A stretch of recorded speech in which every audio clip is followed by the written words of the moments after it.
நாம் அமர்ந்திருக்கிறோம். தெய்வன் நமக்கு சொல்ல வேண்டியவைகளை திட்டமாய் தீர்க்கமாய் அவன் நமக்கு சொல்ல வேண்டியவைகளை சொல்லும் போது கவனமாய் கேட்கும்படியாக நம்முடைய செவிகளை திறக்க ஆண்டவர் நமக்கு உதவி செய்வாராக. எல்லா நாளிலும் நான் உங்களுக்கு பாடல் சொல்லிக் கொடுத்தது போல இன்றைக்கு என்னிடத்திலே விரும்பி கேட்கிற பாடலை எப்பொழுதும் பாட நான் கடமைப்பட்டிருக்கிறேன். வந்த நாளிலிருந்து சில தொந்தரவு செய்கிறபடினால சுனலோவை இன்றைக்கே பாடிவிடலாம் என்று நினைக்கிறேன். மிகவும் பழைய பாடலாகிவிட்டது. ஆனாலும் ஜனங்களுக்கு பிடித்து போகவில்லை. என்னோடு கூட சேர்ந்து பாடுவதற்கு ஆட்கள் வருவதில்லை. ஆனாலும் கூட ஜனங்கள் அதை விரும்புகிறபடினால உங்களுக்காக நேயர்களுக்கும் உங்களுக்காக இந்த பாடலை நான் பாட வாஞ்சிக்கிறேன். நீங்கள் எல்லாரும் எனக்கு கரம் தட்டி ஒத்துழைப்பு கொடுத்து கூட பாட வேண்டிய நேரத்தில் பாடி இந்த தேவனை மகிமைப்படுத்தும்படியாக வாஞ்சிக்கிறேன். சுனலோ மேரே பாயும் மசிஹா மேரா. இந்த பாடலை கேசட்ல வீட்டிலே கேட்டிருந்தாலும் கூட நேர பாடுங்க பிரதர் என்று சொல்லி அநேகருடைய வற்புறுத்தல் உண்டு. சில கடிதங்கள் வர ஆரம்பித்து விட்டது. அதனாலே நானே பாடி முதலிலேகளுக்கு முற்றுப்புள்ளி வைக்க விரும்புகிறேன். கர்த்தர் நம்மோடு கூட இடைவிடுவாராக. தெரிந்தவர்கள் எனக்கு பின்னமாக பாடுங்கள். தெரியாதவர்கள் கரம் தட்டி பாடுவதற்கு முயற்சி பண்ணுங்கள். சுனலோ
जब हम गुनाहों में पड़े हुए थे, जब हम गुनाहों में पड़े हुए थे, जब हम गुनाहों में पड़े हुए थे,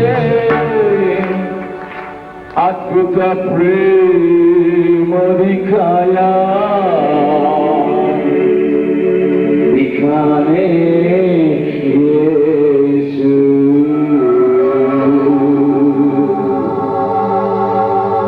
दुनिया में आया।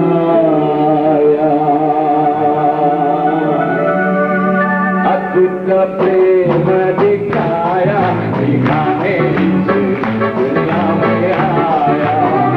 अद्भुत प्रेम दिखाया, दिखाने यीशु दुनिया में आया। सुन लो मेरे भाइयों, मसीहा मेरा दुनिया में आया। सुन लो मेरे भाइयों, मसीहा मेरा दुनिया में आया। सुन लो मेरे भाइयों, मसीहा मेरा दुनिया में आया।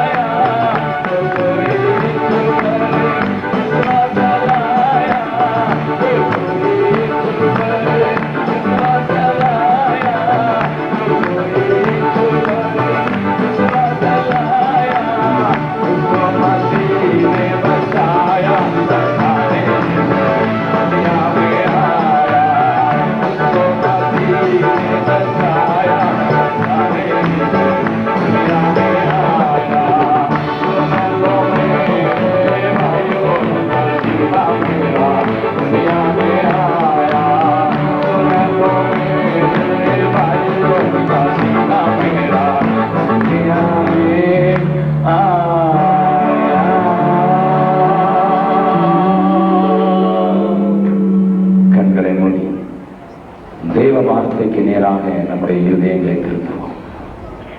ஆண்டவரே, நாங்கள் உங்களுடைய சத்தத்தை மாத்திரம் கேட்க வாஞ்சிக்கிறோம் என்கிற அந்த நினைவு மாத்திரம் நம்மை ஆட்கொள்வதாக, தேவ பிரசன்னத்தை உணர்ந்தவர்களாக பயத்தோடும் நடுக்கத்தோடும் நம்முடைய ரட்சிப்பு நிறைவேற பிரயாசப்படும் கூட்டமாய் கூடி வந்திருக்கிறோம்.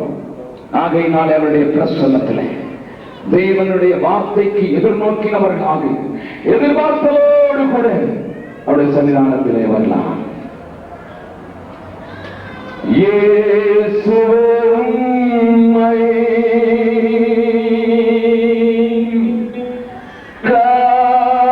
காணாமல் கண்கள் உறங்காது,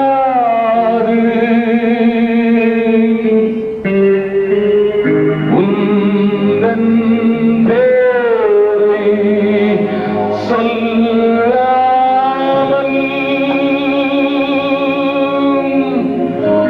உள்ளம் உறங்காது.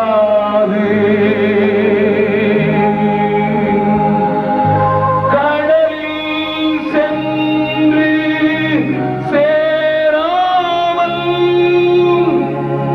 நதியும் அடங்காது. இறைவா உம்மை சேராமல் இமைகள் உறங்காது. மேய்ப்பன் நீயும் இல்லாமல் மேன்மை வாராது.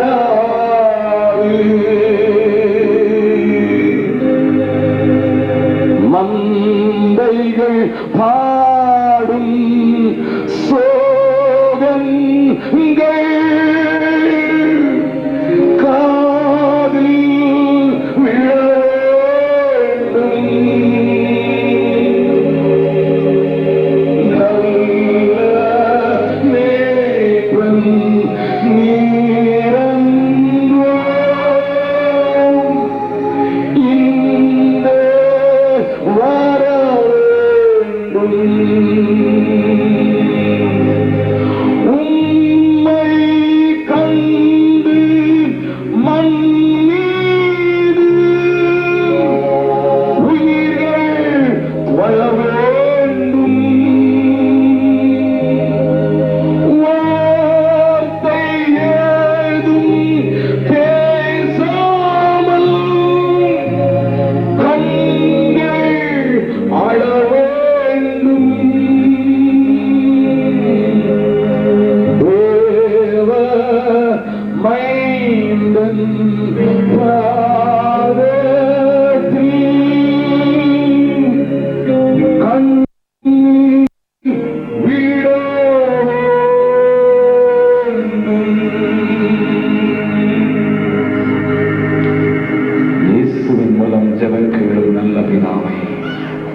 சத்தியத்திற்கு சாட்சி கொடுக்கிறவனாக நிற்க அழைக்கப்பட்டிருக்கிறபடியினாலே ஒரு சிலரை ஒருவேளை பகைக்க நேரிட்டாலும் கூட ஆண்டவரின் இதயத்தின் ஆழத்திலே போட்ட பாவத்தை பகிர்ந்து கொடுக்கக்கூடிய சூழ்நிலையில, ஆனால் ஏதோ கண்டிப்பு நிறைந்த குரலில் மாத்திரம் அல்ல, கரிசனையோடு உங்கள் ஆத்துமாக்களை குறித்த ஒரு வேதனையோடு கூட பாரத்தோடு கூட ஒரு செய்தியை உங்களுக்கு மனதாக நான் கொண்டு வர இருக்கிறேன்.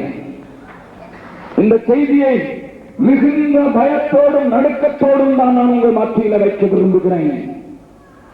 இது உங்களுடைய இடர்களுக்காக அல்ல அல்ல அல்ல என்பதை முதலாகவே நான் சொல்லிக்கொள்ள வாஞ்சிக்கிறேன். ஆனால் நான் சொல்ல போகிற சத்தியங்கள் உங்களிலே ஒரு சிலரை அசைக்கலாம், ஒருவேளை உங்களுடைய அஸ்திவாரங்களை அசையலாம். ஆனாலும் கூட தயவு செய்து கவனமாய் கேளுங்கள். வேதம் சொல்லுகிறது, என் ஆண்டவர் மறுபடியும் இந்த பூமியை அசைக்கப் போகிறார். அந்த நாட்களிலே நிலைத்திருக்கிறவைகள் நிலை பெறத்தக்கதாகவும் அசைந்து அழிந்து போகிறவர்கள் அசைக்கப்படத்தக்கதாகவும் அழிக்கப் போகிறார். அவருடைய வார்த்தை அதை செய்யும் என்று சங்கீதக்காரன் சொல்லுகிறான். எபிரேய நிருப ஆக்கியோன் சொல்லுகிறான். கேதுரு மரங்களை பிளக்கிறதும் கண்மலைகளை பிளக்கிறதுமானுடைய சத்தம் நம்முடைய இருதயங்களை பிளக்குமானால் நலம் என்று ஒத்துக்கொள்ளுங்கள். ஏதோ ஒரு கொள்கையை உங்கள் மத்தியிலே வைப்பதற்கு அல்ல, ஆனால் உங்கள் ஆத்துமாக்களை குறித்து கரிசனை உடையவனாக, அதற்காக கண்ணீர் வடிக்கிறவனாக, ஒரு பாரத்தோடு ஒரு ஆதாங்கத்தோடு தான் இந்த செய்தியை நான் உங்களுக்கு முன்னதாக கொண்டு வர விரும்புகிறேன். நான் பேசுகிற வார்த்தைகள் தெளிவாய் கவனமாய் புரிந்து கொள்ளும்படியாக தேவ ஆவியானவரும் உங்களுக்கு உதவி செய்வாராக. என்னோடு கூட சேர்ந்து திருப்பிக் கொள்ளுங்கள். சகரியா தீர்க்கதரிசியின் புஸ்தகம், சகரியா தீர்க்கதரிசியின் புஸ்தகம் 2வது அதிகாரம் 7வது 8வது வசனத்தை நாம் தியானிக்க போகிறோம். 10வது வசனத்தை நாம் படிக்க போகிறோம். ஆனால் தியானிக்கிறதுக்கு நமக்கு நேரம் இருக்க போவதில்லை. சகரியா தீர்க்கதரிசியின் புஸ்தகம் 2வது அதிகாரம் 7வது 8வது 10வது வசனத்தை நான் வாசிக்கிறேன், கேளுங்கள். பாபிலோன் குமாரத்தினிடத்தில் குடியிருக்கிற சீயோனே, உன்னை விடுவித்துக் கொள், பிற்பாடு மகிமை உண்டாகும் என்று சேனைகளின் கர்த்தர் சொல்லுகிறார். உங்களை கொள்ளையிட்ட ஜாதிகளிடத்திற்கு என்னை அனுப்பினார். உங்களை தொடுகிறவன் அவருடைய கண்மணியை தொடுகிறான். 10வது வசனம், சீயோன் குமாரத்தியே கம்பீரித்து பாடு, இதோ நான் வந்து உன் நடுவில் வாசம் பண்ணுவேன் என்று கர்த்தர் சொல்லுகிறார். மீண்டும் அந்த வசனங்களை கொஞ்சம் அழுத்தமாகவே வாசிக்க விரும்புகிறேன். சகரியா தீர்க்கதரிசியின் புஸ்தகம் 2வது அதிகாரம் 7வது 8வது 10வது வசனத்தை மறுபடியும் நான் வாசிக்க விரும்புகிறேன். பாபிலோன் குமாரத்தினிடத்தில் குடியிருக்கிற சீயோனே, உன்னை விடுவித்துக் கொள், பிற்பாடு மகிமை உண்டாகும் என்று சேனைகளின் கர்த்தர் சொல்லுகிறார். உன்னை கொள்ளையிட்ட ஜாதிகளிடத்திற்கு என்னை அனுப்பினார். உங்களை தொடுகிறவன் அவருடைய கண்மணியை தொடுகிறான். 10வது வசனம், சீயோன் குமாரத்தியே கம்பீரித்து பாடு, இதோ நான் வந்து உன் நடுவில் வாசம் பண்ணுவேன் என்று கர்த்தர் சொல்லுகிறார். அருமையான தேவனுடைய பிள்ளைகளை, 8ஆம் வசனத்தின் பின் அதற்காக நான் ஆண்டவரை சோஸ்தரிக்கிறேன். ஆனால் அந்த வசனத்தினுடைய முற்பகுதியை அநேகர் மறந்து விட்டது உண்டு. அந்த வசனத்தினுடைய முற்பகுதி அநேகருக்கு தெரியாததும் உண்மைதான். நன்றாய் கவனியுங்கள். 8வது வசனத்தின் ஆரம்பத்தில் காணப்படுவார் என்பதற்கு அந்த வசனத்தை பூரணமாக தியானிக்க வேண்டிய அவசியம் உண்டு. என்ன சொல்லப்பட்டிருக்கிறது என்றால், பின்பு அல்லது பிற்பாடு என்று தெளிவான ஒரு கட்டளைக்கு பின்புதான் ஆண்டவர் இந்த வாக்குத்தத்தத்தை தேவ ஜனங்களுக்கு கொடுக்க விரும்புகிறார். ஆனால் அதற்கு முன்னதாக எதற்கு பின்பு என்கிற கேள்விக்கு உத்தரவு அருளி செய்யும் வண்ணமாகத்தான் 7வது வசனத்திலே ஆண்டவர் தெளிவாக ஒன்று சொல்லுகிறார். சீயோன் குமாரத்தியே என்று தம்முடைய ஜனங்களுக்கு ஒரு அழகான பெயரை சூட்டுகிறார். சீயோன் குமாரத்தி என்று சொல்லுகிறார். அதற்கு ஊடே அவள் குடியிருக்கிற இடத்தையும் சொல்லுகிறார். நீ பாபிலோன் இடத்தில் குடியிருக்கிறாய், அங்கே இருந்து உன்னை விடுவித்துக் கொள் என்று சொல்லுகிறார். அப்பொழுது மகிமை உண்டாகும் என்று சொல்கிறார். மகிமையின் தேவனுடைய மகிமையின் பிரசன்னத்தை சம்பூர்ணமாக ருசிக்க விரும்புகிற அனைவருக்காக நான் பேச விரும்புகிறேன். மகிமையின் தேவனுடைய மகத்துவத்தை தன்னுடைய வாழ்க்கையிலே சம்பூர்ணமாக அனுபவிக்க வேண்டியவர்களுக்காக நான் பேசுகிறேன். மகிமையின் தேவனுடைய சக்கீனா மகிமையை வாஞ்சித்து கதறிக்கொண்டிருக்கிற மக்களுக்காக நான் பேசிக்கொள்ள விரும்புகிறேன். அதற்கான செய்தியை இந்த நாளிலே நான் உங்களோடு கூட பகிர்ந்து கொள்ள விரும்புகிறேன். என்ன சொல்லுகிறார் ஆண்டவர்? சீயோன் குமாரத்தியே, நீ பாபிலோன் குமாரத்தின் இடத்திலிருந்து உன்னை விடுவித்துக் கொள், அப்பொழுது பிற்பாடு மகிமை உண்டாகும். அதற்கு பின்பு நீ கம்பீரித்து பாடுவாய், நானும் உன் நடுவிலே வந்து வாசம் செய்வேன் என்று ஆண்டவர் சொல்லுகிறார். இந்த வசனங்களை நீங்கள் தெளிவாக அறிந்திருந்தால் இந்த நாளில் இந்த கூட்டத்தின் முடிவிலே ஒரு மகிமை தேவ மகிமை நம் மத்தியிலே வந்து இறங்க போகிறது நீங்கள் காணப் போகிறீர்கள். கரங்களை தட்டி ஆண்டவரை மகிமைப்படுத்தலாமா? ஹல்லேலூயா, ஹல்லேலூயா, ஹல்லேலூயா, ஹல்லேலூயா.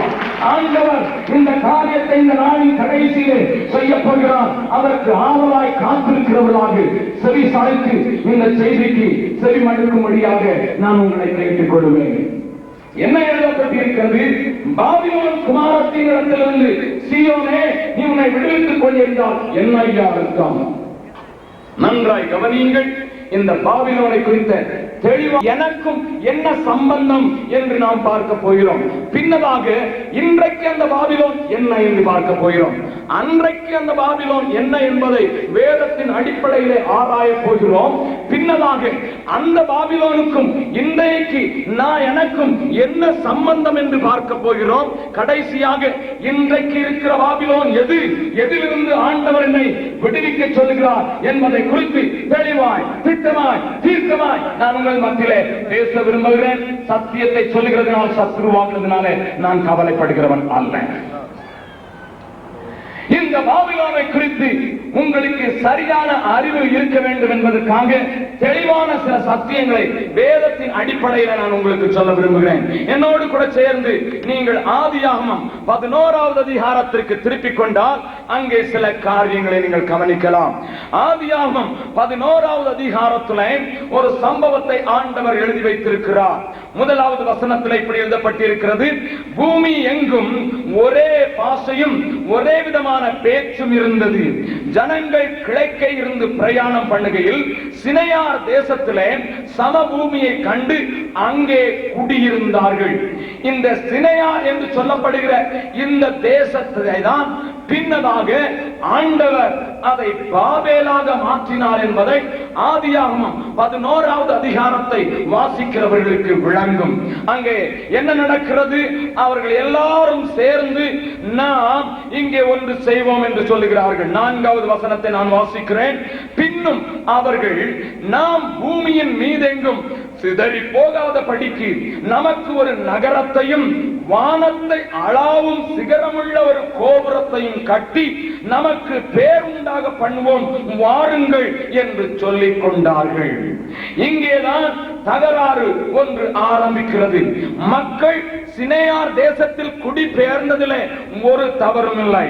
ஆனால் அங்கே அவர்கள் தேவனை மறந்தவர்களாக நமக்கு பெயர் உண்டாகும்படி ஒரு கோபுரத்தை கட்டுவோம், அது வானங்களிலே தேவனுக்கு போர்த்தியாக தேவனோடு பேசுகிறதாக இருக்கும் என்கிற ஒரு தோரணையிலே செங்கலை அறுத்து அவர்கள் ஒரு கோபுரத்தை கட்டுவதற்கு முனைந்து நின்றார்கள். எதற்காக? எல்லாரையும் ஒன்றாக இணைக்க வேண்டும் என்பதற்காக, எல்லாரையும் ஒன்று சேர்க்க வேண்டும் என்பதற்காக கோபுரம் ஒன்றை கட்டுவதற்கு அவர்கள் முயற்சித்தார்கள். அப்படி முயற்சித்ததை ஆண்டவர் என்ன செய்தார் என்பதை தான் 11வது அதிகாரத்தில் வாசிக்கிறோம். அவருடைய நோக்கம் என்ன? நமக்கு பெயர் உண்டாக வேண்டும்.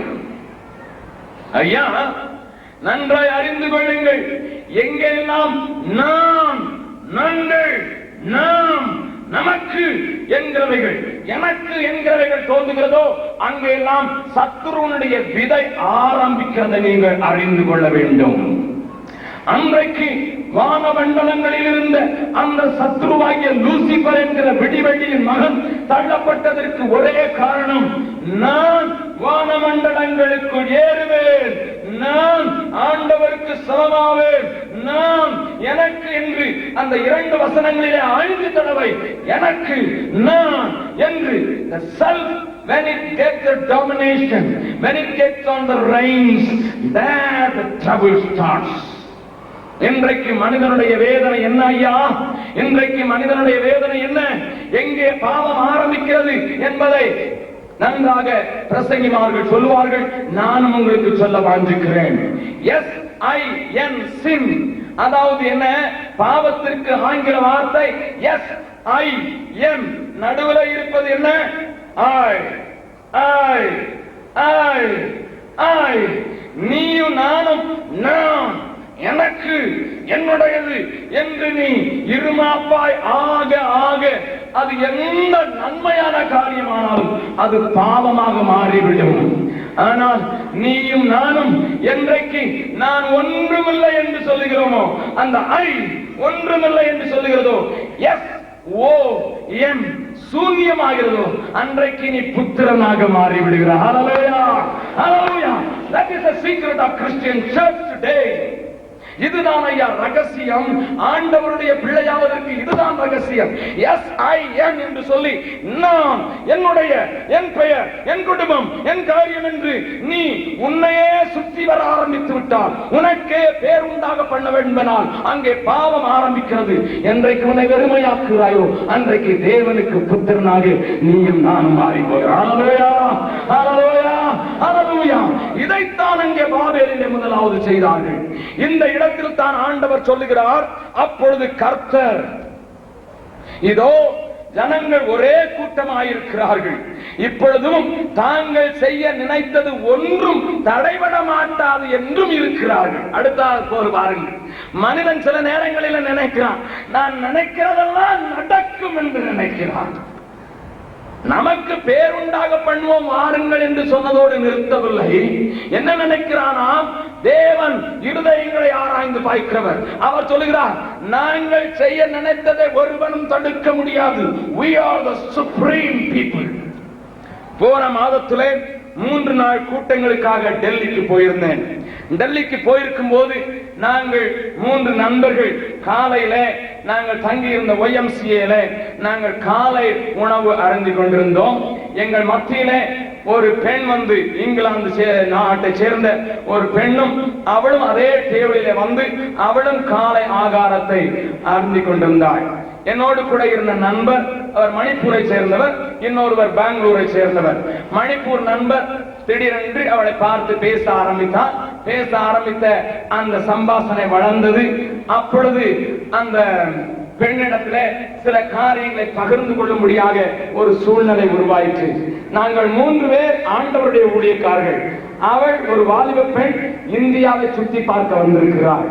அவள் இடத்திலே இந்த போதகர், மணிப்பூர் போதகர் கேட்டார், ஆர் யூ எ கிறிஸ்டியன் என்று கேட்டார். இங்கிலாந்து தேசத்திலே இருந்து வந்திருக்கிறபடினாலே இவள் கிறிஸ்தவளாகத்தான் இருக்க வேண்டும் என்று சொல்லி ஆர் யூ எ கிறிஸ்டியன் என்று கேட்டார். அவள் சொன்னார், what do you mean by that? அதற்கு நீங்கள் என்ன அர்த்தம்? அதற்கு அர்த்தம் என்ன என்று சொன்னால், எங்களுடைய பக்கத்தில் இருந்த பெங்களூர் பாஸ்டர் உடனடியாக தன்னுடைய சாட்சியை அவிழ்த்து விட ஆரம்பித்து விட்டார். What does it mean to be a Christian என்று, கிறிஸ்தவனாக இருப்பதனுடைய அடையாளம் என்ன என்று அவர் சுவிசேஷத்தை பகிர்ந்து கொள்ள ஆரம்பித்து விட்டார். இடையிலே அவள் தன்னுடைய தத்துவங்களை பேச ஆரம்பித்து விட்டார். இடையிலே நான் அவளை பார்த்து சில கேள்விகள் கேட்டேன். அவள் சொன்னாள், நான் 3 பேருக்கு மத்தியிலே மாட்டிக்கொண்டேன் என்று சொன்னாள். 3 பேரும் நாங்கள் அவளை துளைத்து எடுத்து விட்டோம். அப்பொழுது திடீரென்று என்னோடு கூட வந்திருந்த மணிப்பூர் பாஸ்டர் அவளை பார்த்து கேட்டார், who is your creator? உன்னை உண்டாக்கின தேவன் யார்? உன்னை உண்டாக்கினவர் யார் என்று சொன்னவுடனே அந்த பெண் என்ன சொன்னால் தெரியுமா? கம்ப்யூட்டரை வைத்து கையில விளையாடி கொண்டிருக்கிறவள், விஞ்ஞானத்தின் யுகத்துக்கு போய்விட்டோம் என்று சொன்னவள். அவள் சொன்னாள், my father is my creator. எங்க அப்பா தான் என்ன உருவாக்கினார். நான் கேட்டேன், who is the creator of your father? I don't know. எனக்கு தெரியாது. ஏன்னா எங்க அப்பா நான் பிறக்கிறதுக்கு முன்னதாக பிறந்துட்டாங்க. That was an answer. I said it is foolish. இது ஒரு முட்டாள்தனமான காரியம். அப்படி சொன்னார், man has got ability to create anything என்று சொன்னார். இன்றைக்கு தேவனற்ற எந்த மனிதனும் இப்படித்தான் யோசிக்கிறான். தேவன் இல்லாமல் நான் எல்லாவற்றையும் சாதித்து விட முடியும், என்னை தடுப்பதற்கு ஒரு மனிதனுக்கும் முடியாது என்று நினைக்கிறான். ஆனால் ஒரு சாதாரண ஸ்கை லேபை செய்து விடுவான், அல்லது ஒரு ஸ்புட்னிக்கை செய்து விடுவான், அல்லது ஒரு ஸ்பேஸ் கிராப்டை செய்து விடுவான், அல்லது ஏதாயிலும் ஒரு வானிலை ஆராய்ச்சிக்கென்று ஒரு காரியத்தை செய்து வானிலை பறக்க விட்டு என்னை தடுக்க ஒருவர் முடியாதுமான். அது அங்கே வெடித்து சிதறினால் சொல்லுவான், அதை கண்ட்ரோல் பண்ணும் சக்தியை நான் இழந்து விட்டேன், எல்லாரும் வீட்டுக்கு போய் கதவை பூட்டிக் கொள்ளுங்கள் என்று சொல்லுவான். இதுதான் மனிதன். அருமையானவர்களே, மனிதன் இன்றைக்கு யோசிக்கிறான், என்னால் எல்லாம் முடியும், எனக்கு என்ன இருக்கிறது, பணம் இருக்கிறது, பலம் இருக்கிறது என்று அவன் மார்த்தட்டும் போது தேவன் இறங்கி வருகிறார். ஹல்லேலூயா. தேவன் இறங்கி வந்து அவர்களை ஒன்றும் செய்யவில்லை. அவர்களுக்கு தொட வேண்டிய ஒன்றை மாத்திரம் தான் தொட்டார். எதை தொட்டார் தெரியுமா? நாக்க மாத்திரம் தான் தொட்டார். ஒரு எல்லா நாக்கையும் லேசா தொட்டு பார்த்தார், எப்படி இருக்கு. ஏன்னா இதுலதான் பேசுறான், இதைத்தானே வச்சு நீ இந்த வாய் அடிக்கிற, இதை வச்சுத்தானே என்ன என்று சொல்லி இருக்கிறது. வாசிக்கலாம் அந்த வசனத்தை, மறுபடியும் வாசிக்கலாம். ஆதியாகமம் 11வது அதிகாரத்தில் அந்த வசனத்தை வாசிக்கலாம். யாராயிலும் 6வது வசனம். அப்பொழுது கர்த்தர் ஜனங்கள் ஒரே கூட்டமாக இருக்கிறார்கள், அவர்கள் அனைவருக்கும் ஒரே பாசையும் இருக்கிறது, அவர்கள் இதை செய்ய தொடங்கினார்கள். இப்பொழுதும் தாங்கள் செய்ய நினைத்தது ஒன்றும் தடைபட மாட்டாது என்று இருக்கிறார்கள். போதும், நல்லா கவனிங்க. பாசை இருக்கிற வாய், நாவு இப்பொழுது எல்லாவற்றையும் பேசுகிறது என்பதை ஆண்டவர் அறிந்தபடினால இந்த எலும்பில்லாத நாக்கை நான் தண்ணிக்குள்ளதான போட்டு வைத்திருக்கிறேன். ஏன்னா அது ரொம்ப ஹாட் ஆனது, அதனாலதான் பெர்மனண்டா ஆண்டவர் தண்ணிக்குள்ள போட்டு வச்சிருக்கிறார் இந்த நாவல். ஹல்லேலூயா. ஆகையினால ஆண்டவர் பார்த்து அவனை ஒரு தொட்டு வெறும் நாட்டை மாத்திரம் தான் தொட்டாரு, எல்லாம் கெட்டு போச்சு. ஹல்லேலூயா. ஆண்டவர் நம்மை ஒரு நாளும் வீக் பாயிண்ட்ல சோதிக்கிறவர் அல்ல. ஒரு உண்மையாய் நான் உங்களுக்கு சொல்லட்டும், சாத்தான் touches your weak point. நீங்க எங்க வீக்கா இருக்கிறீங்களோ அங்க அடி கொடுப்பான் சாத்தான். எந்த இடத்துல உங்களுக்கு வீக்னஸ் இருக்கோ, பெண்களை குறித்து வீக்னஸ் இருந்தா அங்க ஒரு தட்டு தட்டுவான், அல்லது கேலியை குறித்து ஒரு வீக்னஸ் இருந்தா அங்க ஒரு தட்டு தட்டுவான், பொருளாசையை குறித்து ஒரு வீக்னஸ் இருந்தா அங்க ஒரு தொட்டு பார்ப்பான், கொஞ்சம் பணத்துல நீங்க சரியில்லாதவர்களா போல கொஞ்சம் தடுமாடுகிறீர்களா அங்க தொட்டு பார்ப்பான். ஏனென்றால் அவனுக்கு எளிது வீக்கான இடத்தை தொடுகிறது. ஆனால் தேவன் எப்பொழுதும் ஸ்ட்ராங் பாயிண்ட் தான் தொட்டு பார்ப்பார். ஹல்லேலூயா. மனுஷன் நினைச்சுக்கிட்டு நான் strong, very strong in my tongue, எங்க ஒரு பாஷை இருக்குது, இதை வைத்தே நாங்கள் சமாளித்துக் கொள்ளலாம், எல்லாவற்றையும் செய்யலாம் என்று நினைத்த போது God touches the strongest point. யாக்கோபு என்று ஒரு மனிதன் இருந்தான். அவன் நினைச்சான், நமக்கு இருக்கிற உடம்புக்கு, நமக்கு இருக்கிற வல்லமைக்கு நம்ம எதை வேணாலும் செய்யலாம் என்று. ஆண்டவர் என்ன செய்தார் தெரியுமா? வெறும் தொடங்கால மட்டும்தான் தொட்டாரு, நொண்டி நடந்தார். ஹல்லேலூயா. God always touches the strong point. மோசே நினைத்தான், பூமியில நான் தான் சாந்த குணம் உள்ளவன், லேசா தொட்டு பார்த்தார், உடனே இவருக்கு கோபம் வந்துச்சு. ஹல்லேலூயா. அதனாலதான் பதறி போய் பேசி அவன் கானானுக்குள் போக முடியாம போயிட்டான். சிம்சோன் நினைத்தான், strongest man என்று அவனும் பெலிஸ்தியர்களோட அழிந்து போனான். யாரெல்லாம் நீ இதுலதான் ஸ்ட்ராங்னு ஒண்ணும் சொல்லாதையா, சொன்னேன்னா பலன் கிடைக்கும். ஆண்டவர் அங்க ஒரு டொப்புன்னு போடுவாரு, அதுக்கு பிறகு வந்து டபு டபு டபு டபுன்னு சத்தம் போட்டு கூடாது. அவர்களுடைய நாக்கத்தான் தொட்டார். இருக்கிறதுலே சாஃப்டஸ்ட் பிளேஸ் தான் ஆண்டவர் தொட்டாரு. இருக்கிறதுலயே எலும்பு இல்லாம இருக்கிற அந்த நாக்கை தான் லேசா தொட்டாரு. உடனே செங்கல் கொண்டு வானா, மண்ணு கொண்டு வானா, தண்ணி கொண்டு வானா, அடிச்சுக்கிட்டாங்க, எல்லாம் பிரிந்து போனார்கள். அந்த இடத்திற்கு பெயர் தான் பாபேல் அல்லது பாபிலோன். நன்றாய் கவனியுங்கள், நான் சொல்லுகிற காரியங்களை நன்றாய் கவனியுங்கள். எங்கே தற்பெருமை ஓங்கி நிற்கிறதோ, எங்கே எங்களுடைய அதிகாரம் எங்கும் செல்லும் என்று இருக்கிறதோ, அங்கேதான் ஆரம்பிக்கிறது பாபேல். அந்த பாபிலோன் சாம்ராஜ்யத்தை கட்டுவதற்கு முதலாவது முயற்சி செய்தவன் அங்கு வேதத்தில் சொல்லப்பட்டிருக்கிற நிம்ரோத், அவன் தான் பெரிய சேனை வீரனாயிருந்தான், வில்வித்தையிலே தேறினவனாக இருந்தான். இந்த சரித்திரத்தை வேதத்திலே வாசிக்கிறோம். மேலும் புஸ்தகங்களும் அநேக காரியங்கள் இவளை குறித்து சில காரியங்கள் சொல்கிறது. நீங்கள் அறியாத சிலவற்றை நான் உங்களுக்கு அறிவிக்க விரும்புகிறேன். இந்த சினையா தேசத்திலே நிம்ரோத் என்பவன் மிகுந்த வல்லவனாயிருந்தான். அவனுடைய பராக்கிரமத்தில் தான் இதை கட்ட ஆரம்பித்தார்கள். அவனுடைய புத்தியினால் தான் இந்த கோபுரம் எழும்ப ஆரம்பித்தது. ஆனால் அது இடையிலே நொறுக்கப்பட்டது. தேவன் அதை தொட்டார். ஆனால் நிம்ரோத் இதனால் தன்னுடைய பெருமையை இழந்து விடுவதற்கு ஆயத்தமாகவில்லை. தன்னை சூழ்ந்தவர்களையும் மற்றவர்களையும் வஞ்சிக்கத்தக்கதான அநேக காரியங்களை செய்து கொண்டு போனான். ஆனால் பாதி வயதிலே செத்து மடிந்தான். இவைகள் வேதத்தில் இல்லை. ஆனால் பாபிலோனிய சரித்திரத்தை படித்தவர்களுக்கு தெரியும். அவருக்கு செரமாஸ் என்று சொல்லப்படுகிற ஒரு மனைவி இருந்தார். நன்றாய் கவனிங்கள். மிகவும் அழகாக இருப்பார். இளமை பருவத்திலேயே தன் கணவன் செத்து போனான். அவனுக்கு முழுவதும் அதிகாரம் இருந்தது.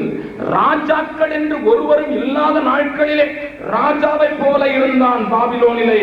அந்த பாபேலை உண்டாக்கின நிம்ரோத் திடீரென்று பாதி வயதிலே அவன் மரித்து போனான்.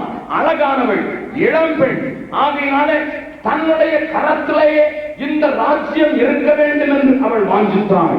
ஆகையினாலே தான் ராணி என்று சொன்னார். ஆனாலும் அந்த நாட்களிலே பெண்களுக்கு இடம் இல்லை என்கிற அந்த வழக்கு இருந்தபடியினாலே இவர்களை ஏமாற்றுவதற்கு என்ன செய்ய வேண்டும் என்று தீர்மானித்தாள். திடீரென்று தன்னுடைய வாழ்க்கையிலே விபச்சாரத்திலே அவள் ஈடுபட்டாள்.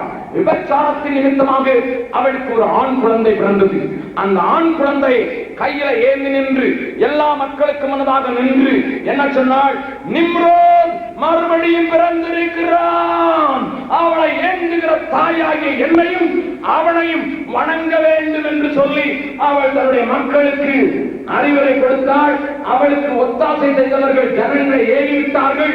ஆகையினாலே நிம்ரோதனுடைய மனைவியையும் அவனுடைய மகன் நிம்ரோதின் மறு உருவம் அல்லது மறு பிறப்பு என்று எண்ணினவர்கள் வணங்க ஆரம்பித்தார்கள். ஆங்காங்கே சிலைகள் வைக்கப்பட்டன. எப்படிப்பட்ட சிலைகள் வைக்கப்பட்டன? நிம்ரோதின் மனைவியினுடைய கைகளிலே அந்த சிறு குழந்தை, அவளுடைய பாலகன், பிறந்த பாலகன், விபச்சாரத்தில் பிறந்த பாலகனை கையில ஏந்தினவனாக ஊரெங்கும் சிலைகளை ஸ்தாபித்து விட்டார். அதை மக்கள் வணங்க ஆரம்பித்தார்கள். கொஞ்சம் கொஞ்சமாக அவளுடைய ஆட்சி அங்கு சிறப்பட்டது. அந்த பொய் பெயரிலேயே அவள் ஜனங்கள் மீது ஆட்சி நடத்தினார் என்று பாபிலோனிய சரித்திரம் நமக்கு சொல்கிறது. நான் சொல்கிறது என்ன கவனியுங்கள். இன்றைக்கு இங்கிலாந்திலே போய் பாருங்கள், அல்லது சீனாவிலே போய் பாருங்கள், அல்லது ஜப்பானிலே போய் பாருங்கள், அல்லது ரஷ்யாவின் ஊடுருவின பகுதிகளிலே உள்ளே போய் பாருங்கள், அல்லது இந்தியாவிலே பாருங்கள், அல்லது இலங்கையிலே பாருங்கள், அல்லது ஆப்பிரிக்காவிலே பாருங்கள். எங்கே நீங்கள் போனாலும் கிறிஸ்து இயேசுவை அறிவிக்கிற இடங்கள் அல்லாத மற்ற இடங்களிலேயும் ஒரு காரியத்தை மற்ற மதத்திலே நீங்கள் காண்பீர்கள். மாற்று மதத்தினர்கள் இங்கு இருப்பீர்களானால் என்னை தயவாக மன்னிக்கும்படியாக கேட்கிறேன். ஏனென்றால் நான் உங்களை குற்றப்படுத்தி உங்களுக்கு கோபமூட்டுவதற்காக நான் இதை சொல்லவில்லை. சரித்திரம் என் ஆண்டவர் சொல்லிக் கொடுத்திருக்கிற காரியத்தை நான் உங்களுக்கு முன்னதாக வைக்க விரும்புகிறேன். எங்கே போனாலும் ஒரு தாயின் கையில் பிள்ளை இருக்கிற மாதிரி சொரூபத்தை நீங்கள் காணலாம். ஐயா, நீ பார்த்திருக்கிறாயா என்று கேட்பீர்கள். நான் பார்த்தபடியே நான் தைரியமாக சொல்கிறேன். பல நாடுகளிலேயும் இப்படிப்பட்ட சொருமங்கள் வித்தியாசமான பெயர்களிலே சொல்லப்பட்டிருந்தாலும் ஆகையிலே குழந்தையோடு ஒரு தாயை எல்லா தேசங்களிலேயும் நீங்கள் காணலாம். அதனுடைய ஆரம்பம் பாபிலோன். ஏன் இதை சொல்கிறேன்? இந்தியாவிலேயும் இதனுடைய காரியங்கள் பாபிலோனிலிருந்து வந்தது தொனிக்கிறதையா. சைனாவுக்கு போங்கள், அங்கேயும் உண்டு. இன்றைக்கு கம்யூனிசம் உண்டு. ஆனால் பழைய நாட்களினுடைய விக்கிரகங்களை தோண்டி படித்தவர்களை பாருங்கள். இங்கிலாந்திலே கிறிஸ்தவம் போவதற்கு முன்னதாகவே அங்கே இருந்த சிலையை நான் பார்த்தேன். ஒரு தேவதையினுடைய கையிலே ஒரு ஆண்மகனை கொடுத்திருக்கிறார்கள். இது பாபிலோனிய பாரம்பரியம். இதைத்தான் சபையும் இன்றைக்கு எடுத்துக்கொண்டு விட்டது. ஆகையினால்தான் மரியாளின் கையில் இயேசுவை கொடுத்துவிட்டு அவளையும் வணங்க வேண்டும் என்று நமக்கு போதித்து விட்டார்கள். நான் மரியாளுக்கு மரியாதை செலுத்துகிறேன் என்றால் என் வேதம் சொல்கிறது அவள் கிருபையற்றவள், பாக்கியவாத்தி. ஹல்லேலூயா. அவள் ஆண்டவருக்கு அடிமை, ஆண்டவருக்கு ஸ்தோத்திரம். கர்த்தருடைய வார்த்தையின்படி எனக்கு ஆகக்கடவுள், எனக்கு அவமானம் வந்தாலும் பரவாயில்லை, நான் இன்னொருவருக்கு நியமிக்கப்பட்டிருக்கிறேன். அவன் என்னை சந்தேகிப்பான், என்னை கல்லறிந்து கொண்டு போடுவதற்கு வாய்ப்புண்டு. நியாயப்பிரமாணத்தின்படி நான் கல்லறிந்து கொள்ளப்படுவதற்கு வாய்ப்புண்டு. ஆனாலும் என் ஆண்டவர் என்னிடத்திலே பிறப்பார் என்றால் என் உடல், என் மானம், என்னுடைய உள்ளம் அனைத்தும் கர்த்தருக்கு என்று செலுத்தின அவள் பாக்கியவதிதான். But I respect her, but I don't worship her. நான் அவளுக்கு மரியாதை செலுத்துகிறேன், ஆனால் நான் அவளை வணக்கத்துக்குரியவள் அல்ல. அவள் வணக்கத்துக்குரியவள் அல்லவே அல்ல, அல்ல, அல்ல, அல்ல. ஏனென்றால் வேதம் தெளிவாக சொல்லுகிற ஒரு காரியத்தை வாசியுங்கள். வாசிக்கலாம். லூக்கா எழுதின மத்தேயு எழுதின சுவிசேஷம் 2வது அதிகாரம். மத்தேயு எழுதின சுவிசேஷம் 2வது அதிகாரம் 11வது வசனத்தை வாசியுங்கள். அவர்கள் அந்த வீட்டுக்குள் பிரவேசித்து யார் அவர்கள்? நந்த மேய்ப்பர்கள் அல்ல, அவர்கள் கிழக்கிலே நட்சத்திரத்தை பார்த்து போன ஞானமுள்ள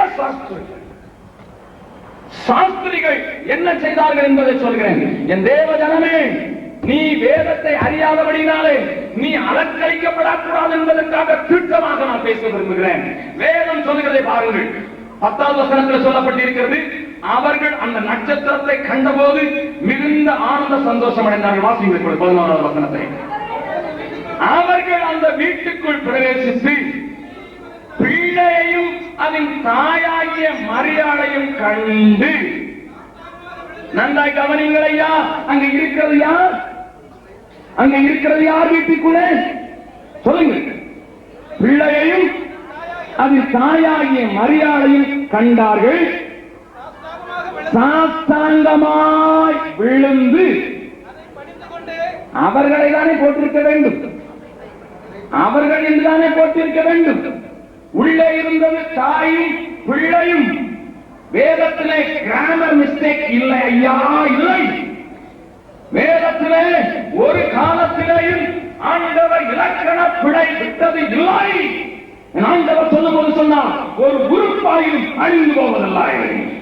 இந்த வசனத்தில் இருக்கிற ஒரு உறுப்பாயிலும் அழிந்து போவதில்லை சொன்னார். அங்கே போட்டிருக்கிறது, என் ஆண்டவர் அழகாக எழுதி வைத்திருக்கிறார். பிள்ளையும் இருந்தார்கள், தாய் இருந்தார். ஆனால் ஞானவான்களாகிய அந்த சாஸ்திரிகள், ஞானத்தில் தேறினவர்கள், நட்சத்திரங்களை பார்த்து யூதருக்கு ராஜா பிறந்திருக்கிறார் என்பதை அறிந்து பொன்னையும் தூபவர்க்கத்தையும் வெள்ளை கோலத்தையும் அள்ளிக்கொண்டு வந்தவர்கள், பிரயாணப்பட்டவர்கள் அங்கே வந்து போகிற இடம் தெரியாமல் வந்தார்கள். அவர்களுக்கு ஆண்டவர் வழிகாட்டினார். அந்த ஞானிகள் தேவனால் நடத்தப்படுகிறவர்கள், தேவனால் எச்சரிக்கப்படுகிறவர்கள், தேவனாய ஆசீர்வாதத்தை பெற்றபடி நாம் நட்சத்திரத்தை அனுப்பி அவர்களை வழிகாட்டுகிற அந்த ஞானிகள் எதை கண்டார்கள்? பிள்ளையையும் தாயையும் கண்டார்கள். ஆனால் பணிந்து கொண்ட வரும்போது எதை மாத்திரம் பணிந்து கொண்டார்கள்? அதை. ஏன் அதை என்று போட்டிருக்கிறது? அவளை என்று போட்டிருக்க வேண்டுமே. அவளை என்றெல்லாம் போட்டிருக்க வேண்டும், அதை என்று ஏன் போட்டிருக்கிறது? பிள்ளையை பணிந்து கொண்டார்கள்.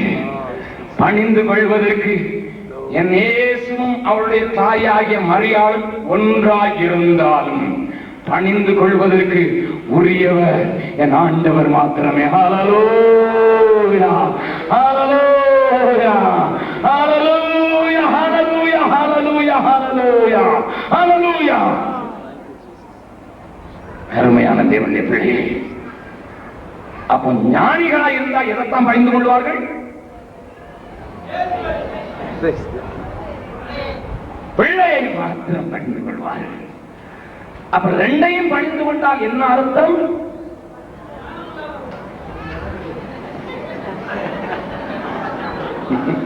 It's not my confession, it is your confession. ஞானியாய் இருந்தால், திட்டமாய் தெளிவாய் 2 பேரும் இருந்தாலும், பேச அறியாமல் இருந்தாலும், அற்புதங்கள் செய்யாமல் படுத்திருந்தாலும், பாலுக்கு அழுது கொண்டிருந்தாலும், குளிருக்கு ஏங்கிக் கொண்டிருந்தாலும், ஆரம்பத்திலே பாடுவார்கள், ஏது கழுகிறாய் நீ ஏழை மாது, நான் என்ன செய்வேன், கூதல் அடிக்கிறதோ பாலா, குளிரும் பொறுக்கலையோ. இயேசுவுக்கு அப்பொழுது பேச தெரியாதையோ, இயேசு ஒரு வார்த்தையும் சொல்ல அறியாதவர், அம்மா என்று சொல்ல தெரியாது, ஆண்டவர் என்று சொல்ல தெரியாது, அவர் பேசுவதற்கு அறிவில்லாதவர் தான், அவர் பேச தெரியாதவர் தான். ஏழை மனுகுருவா எடுத்த அந்த இயேசு அங்கே இருக்கிறார். ஏழை மனு கோலம் எடுத்து புல்லணையிலே காணப்பட்டிருக்கிற அந்த இயேசு இருக்கிறார். ஆனால் சாஸ்திரிகள் சாஷ்டாங்கமாய் விழுந்தார்கள், அவரை மாத்திரம் பணிந்து கொண்டார்கள். அருமையான தேவனுடைய பிள்ளையே, உங்கள் மேலே எனக்கு மிகுந்த ஆதாகம் உண்டு. நீங்கள் ஞானவான்களாக மாறிவிட வேண்டும் என்கிற துடிப்பு எனக்கு இருக்கிறபடினால தெளிவாய் திட்டமாய் நான் எங்களுக்கு அறிவிக்க விரும்புகிறேன். அவர்கள் அதை மாத்திரம் பணிந்து கொண்டார்கள். ஆனால் சபையிலே இந்த மரியாள் இயேசுவை ஏந்தி இருக்கிறது போல செய்யப்பட்ட சின்னங்கள் எங்கிருந்து தோன்றினது என்பதை நீங்கள் அறிந்து கொண்டுதான் ஆக வேண்டும். நான் யாருக்கும் சவால் விட்டு இதை சொல்வதற்கு ஆயத்தம். உங்களுடைய ஊரில் இருக்கிற லைப்ரரிக்கு போங்கள், உங்களுடைய சபைகளில் இருக்கிற லைப்ரரிக்கு போங்கள். Take the Babylon's story. பாபிலோனிய சரித்திரம் படித்த அநேக பேராசிரியர்கள் இருக்கலாம், அப்படிப்பட்டவர்கள் இந்த பாண்டிச்சேரியில் இருக்கலாம், உங்கள் பாண்டிச்சேரி பாரதி தாசனுடைய யூனிவர்சிட்டியில இருக்கலாம். Please go and check what I am speaking. I challenge you, sir. I challenge you. I challenge you. It's all started there. It's all started there. It's all started there. Sion Kumaratiye. பாபிலோனிய வழக்கங்களிலிருந்து உன்னை விடுவித்துக் கொள். அப்பொழுது மகிமை உண்டாகும். எல்லாரும் கரங்களை தட்டி ஆண்டவரை மகிமைப்படுத்தலாம். ஹல்லேலூயா. ஏழை மனு உருவை எடுத்த இயேசுராஜன் அண்டை நிற்கிறார். ஏற்றுக்கொள் அவரை உள்ளாரே.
அண்ணல் இயேசுவை அழைக்கிறாரே, அண்ணல் இயேசுவை அழைக்கிறாரே. ஏழை மனு உருவை எடுத்த இயேசுராஜன் அண்டை நிற்கிறார். அவரை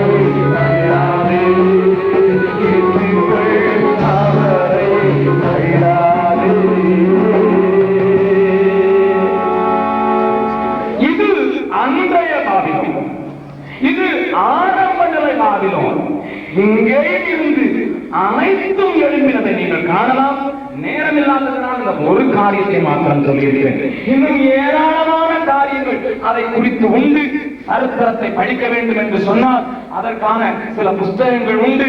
நீங்கள் எனக்கு கடிதம் எழுதினால் நான் அதை உங்களுக்கு ரெக்கமெண்ட் பண்ணுகிறேன். இந்தியாவில் அந்த புத்தகங்கள் கிடைக்கிறதோ என்னவென்று எனக்கு தெரியாது. ஆனால் அநேக லைப்ரரிகளில் உண்டு. கிறிஸ்தவ லைப்ரரிகளிலே இந்த பட்டியப்பட்ட புத்தகங்கள் உண்டு. தயவு செய்து அவைகளை நீங்கள் படிப்பது நல்லது. படிக்காவிட்டால் நான் சொல்லுகிறதை அப்படியே ஏற்றுக்கொள்ளுங்கள். இரண்டாவது காரியமாக, அந்த பாபிலோனுக்கும் எனக்கும் என்னையா சம்பந்தம்? இது முக்கியமான ஒரு கேள்வி. வேதத்தில் சொல்லப்பட்டிருக்கிற ஒரு வசனத்தை வாசிக்கும்படியாக கேட்கிறேன். 1 கொரிந்தியர் 10வது அதிகாரம். 1 கொரிந்தியர் 10வது அதிகாரத்தை என்னோடு கூட சேர்ந்து திருப்பிக் கொள்ளுங்கள். அங்கே சொல்லப்பட்டிருக்கிற ஒரு வசனத்தை வாசிக்கலாம். 11வது வசனத்தை வாசிக்கலாம். இவைகள் எல்லாம் திருஷ்டாந்தங்களாக பழைய ஏற்பாட்டில் உள்ளவர்களுக்கு சம்பவித்தது, உலகத்தின் முடிவு காலத்தில் உள்ள நமக்கு எச்சரிப்பு உண்டாக்கும்படி எழுதப்பட்டும் இருக்கிறது. நன்றாய் கவனிங்கள். மறுபடியும் அந்த வசனத்தை வாசிக்கிறேன். முன்னாலே 1 கொரிந்தியர் 10வது அதிகாரத்தில் மோசே வழிநடத்தி வந்த ஜனங்கள் தங்களை எப்படியெல்லாம் கெடுத்துக் கொண்டார்கள் என்கிறதையெல்லாம் விவரித்து விட்டு பவுல் அப்போஸ்தலன் என்ன எழுதுகிறார்? இவைகள் எல்லாம் என்ன, பழைய ஏற்பாட்டிலே சொல்லப்பட்டிருக்கிற எல்லா காரியங்களும், இஸ்ரவேல் புத்திரரை குறித்து சொல்லப்பட்டிருக்கிற அனைத்து காரியங்களும் எப்படி எழுதப்பட்டிருக்கிறதாம்? திருஷ்டாந்தங்களாக, உவமைகளாக, நாம் கற்றுக்கொள்ளும் மனமாக அவர்களுக்கு சம்பவித்தது, உலகத்தின் முடிவு காலத்தில் உள்ள நமக்கு எச்சரிப்பு உண்டாக்கும்படி எழுதப்பட்டும் இருக்கிறது. நன்றாய் கவனியுங்கள். இந்த பாபிலோன் சாம்ராஜ்யம், அன்றைக்கு தோன்றின பாபிலோன் சாம்ராஜ்யம் இன்றைக்கும் ஈராக் என்கிற பெயரிலே செயல்பட்டு வருகிறது. இன்றைக்கு இருக்கிற பாக்தாத்ல இருக்கிற, பாக்தாத் என்று சொன்னால் தெரியாது, சதாம் ஹுசைனை தெரியும் நமக்கு. சதாம் ஹுசைன் என்று சொன்னவுடனே நமக்கு தெரியும்.